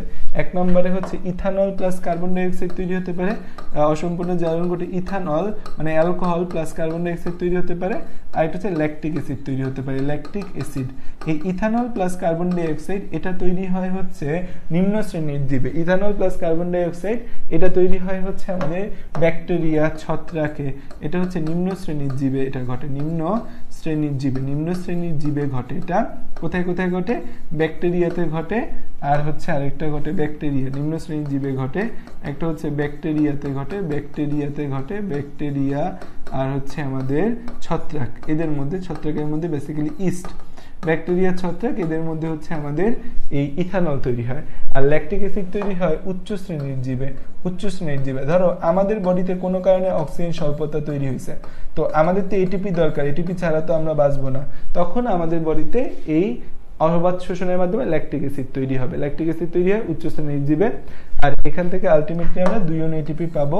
আমরা 2 অণু এটিপি পাবো, ঠিক আছে? 2 অণু এটিপি পাবো, এর বেশি এটিপি পাবো না। এই 4 অণুর মধ্যে 2 অণু ব্যবহার হয়ে গেছে না, 2 অণু আছে, আর এই NADH2টাও ব্যবহার হয়ে যায়। এই পাইরুভিক অ্যাসিডের অসম্পূর্ণ জারণে হচ্ছে আমাদের NADH2টা ব্যবহার হয়ে যায়। তাহলে এই হয়েছে আমাদের কথা, যে আমাদের এই অবাধ শোষণ থেকে এই কথা মনে রাখতে হবে। শ্বসনের প্রভাবক নিয়ে কথা বলেছে, একটা অভ্যন্তরীণ, একটা বাহ্যিক প্রভাবক। একটা হচ্ছে তাপমাত্রা দরকার হয়, তাপমাত্রা 20 থেকে 45 ডিগ্রি সেলসিয়াস তাপমাত্রা অপটিমাম টেম্পারেচার। অক্সিজেন লাগে, অক্সিজেন যত বেশি হবে তত ভালো। পানি হচ্ছে আমাদের পরিমিত পানি থাকলে ভালো। আলোর কোনো দরকার নেই, আলো থাকলে ভালো, না থাকলে আরো ভালো, কোনো সমস্যা নেই। কার্বন ডাই অক্সাইড যেহেতু ও রিলিজ করে, সো পরিবেশে কার্বন ডাই অক্সাইড থাকলে তার জন্য ভালো হবে না। অভ্যন্তরীণ প্রভাবকের মধ্যে খাদ্যদ্রব্য, যত শর্করা জাতীয় খাবার থাকবে তত ভালো, যে ও সালোক সংশ্লেষণ শ্বসন তত ভালোভাবে করতে পারবে। উৎসেচক বা এনজাইম থাকলে খুবই ভালো। কোষ অল্প বয়স্ক যদি হয় তখন হচ্ছে শ্বসনের হার বাড়ে। সালোক সংশ্লেষণ কার মধ্যে বেশি ছিল? অল্প বয়স্ক, বুড়া, নাকি মাঝারি বয়স? কোন বয়সে হচ্ছে সালোক সংশ্লেষণ আমাদের তৈরি হয়েছিল? ল্যাকটিক অ্যাসিড একটা লিকুইড, ল্যাকটিক অ্যাসিড একটা লিকুইড, আমাদের হচ্ছে ল্যাকটিক অ্যাসিড। সংকেত যদি দেখতে চাও, ল্যাকটিক অ্যাসিডের সংকেত হচ্ছে এটা।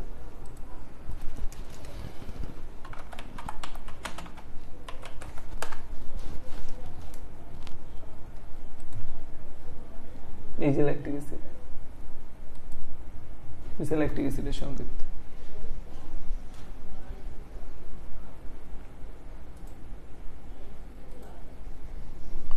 তারপর হচ্ছে এখানে অজৈব লবণ আছে আর কোষের মধ্যে পানি আছে, অজৈব লবণ দরকার হয়, কোষের মধ্যে পানি দরকার হয়। প্রভাবকগুলোর নাম মনে রাখতে পারো, আমার মনে হয় না প্রভাবক রিলেটেড প্রশ্ন তোমাদের সেভাবে আসবে। শ্বসনের গুরুত্ব, এটা তো তোমার এইচএসসি পরীক্ষার এসএসসির জন্য কাজে লাগছে, শ্বসনের কি কি কাজ হয়। একটা জিনিস তো তোমরা জানো যে পাউরুটি ফোলাইতে কি ব্যবহার করা হয়, পাউরুটি ফোলাতে এই অবাধ শোষণ প্রক্রিয়াটা কিন্তু অনেক কাজে লাগে। মদ তৈরির কাজে কিন্তু অবাধ শোষণ করা হয়, দই পনির তৈরিতে কিন্তু অবাধ শোষণ ব্যবহার করা হয়, রুটি তৈরিতে অবাধ শোষণ ব্যবহার করা হয়, কারণ ইস্টের ফার্মেন্টেশনে অ্যালকোহল এবং কার্বন ডাইঅক্সাইড তৈরি হয়। ইস্টের অবাধ শোষণে অ্যালকোহল কার্বন ডাইঅক্সাইড তৈরি হয়, কার্বন ডাইঅক্সাইড গ্যাসের চাপে রুটি ফুলে ভেতরে ফাঁপা হয়। আর এই অ্যালকোহলটা কি হয়, তাহলে রুটি খাইলে কি আমরা সাথে অ্যালকোহল পাবো ফ্রি? রুটির সাথে কি অ্যালকোহল আছে নাকি ফ্রি? না, রুটির সাথে অ্যালকোহল ফ্রি নেই, ওই অ্যালকোহলটা বাষ্প আকারে উড়ে যায়। এস আলোক সংশ্লেষণ মধ্যবয়স্ক পাতাতে বেশি হয়েছিল, শ্বসন ইয়াং পাতাতে বেশি হয়। তাই দেখো যে আজকের ক্লাস এতটুকুই, আমরা জীবন শক্তি চ্যাপ্টারটা পড়লাম, ছোট একটা চ্যাপ্টার, তেমন ইন ডিটেল কিছু বলা নেই, বাট এই চ্যাপ্টারটা আসলে ইন ডিটেল পড়া উচিত। তোমরা এই এসএসসিতে ইন ডিটেল পড়ছো কিনা আমি জানি না, বাট এখন আমি তোমাদের ইন ডিটেল পড়াই দিলাম। এই চ্যাপ্টারে কোনো কনফিউশন, কোনো কোশ্চেন, কোনো প্রবলেম থাকলে আমাকে জানাতে পারো, এই চ্যাপ্টার নিয়ে করার কোনো কনফিউশন কোশ্চেন আছে কিনা।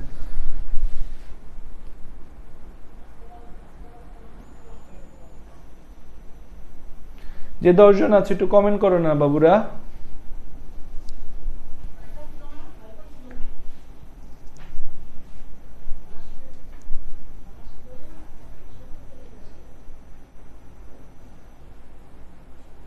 ল্যাকটিক অ্যাসিড একটা তরল পদার্থ, এই হচ্ছে ল্যাকটিক অ্যাসিডের সংকেত।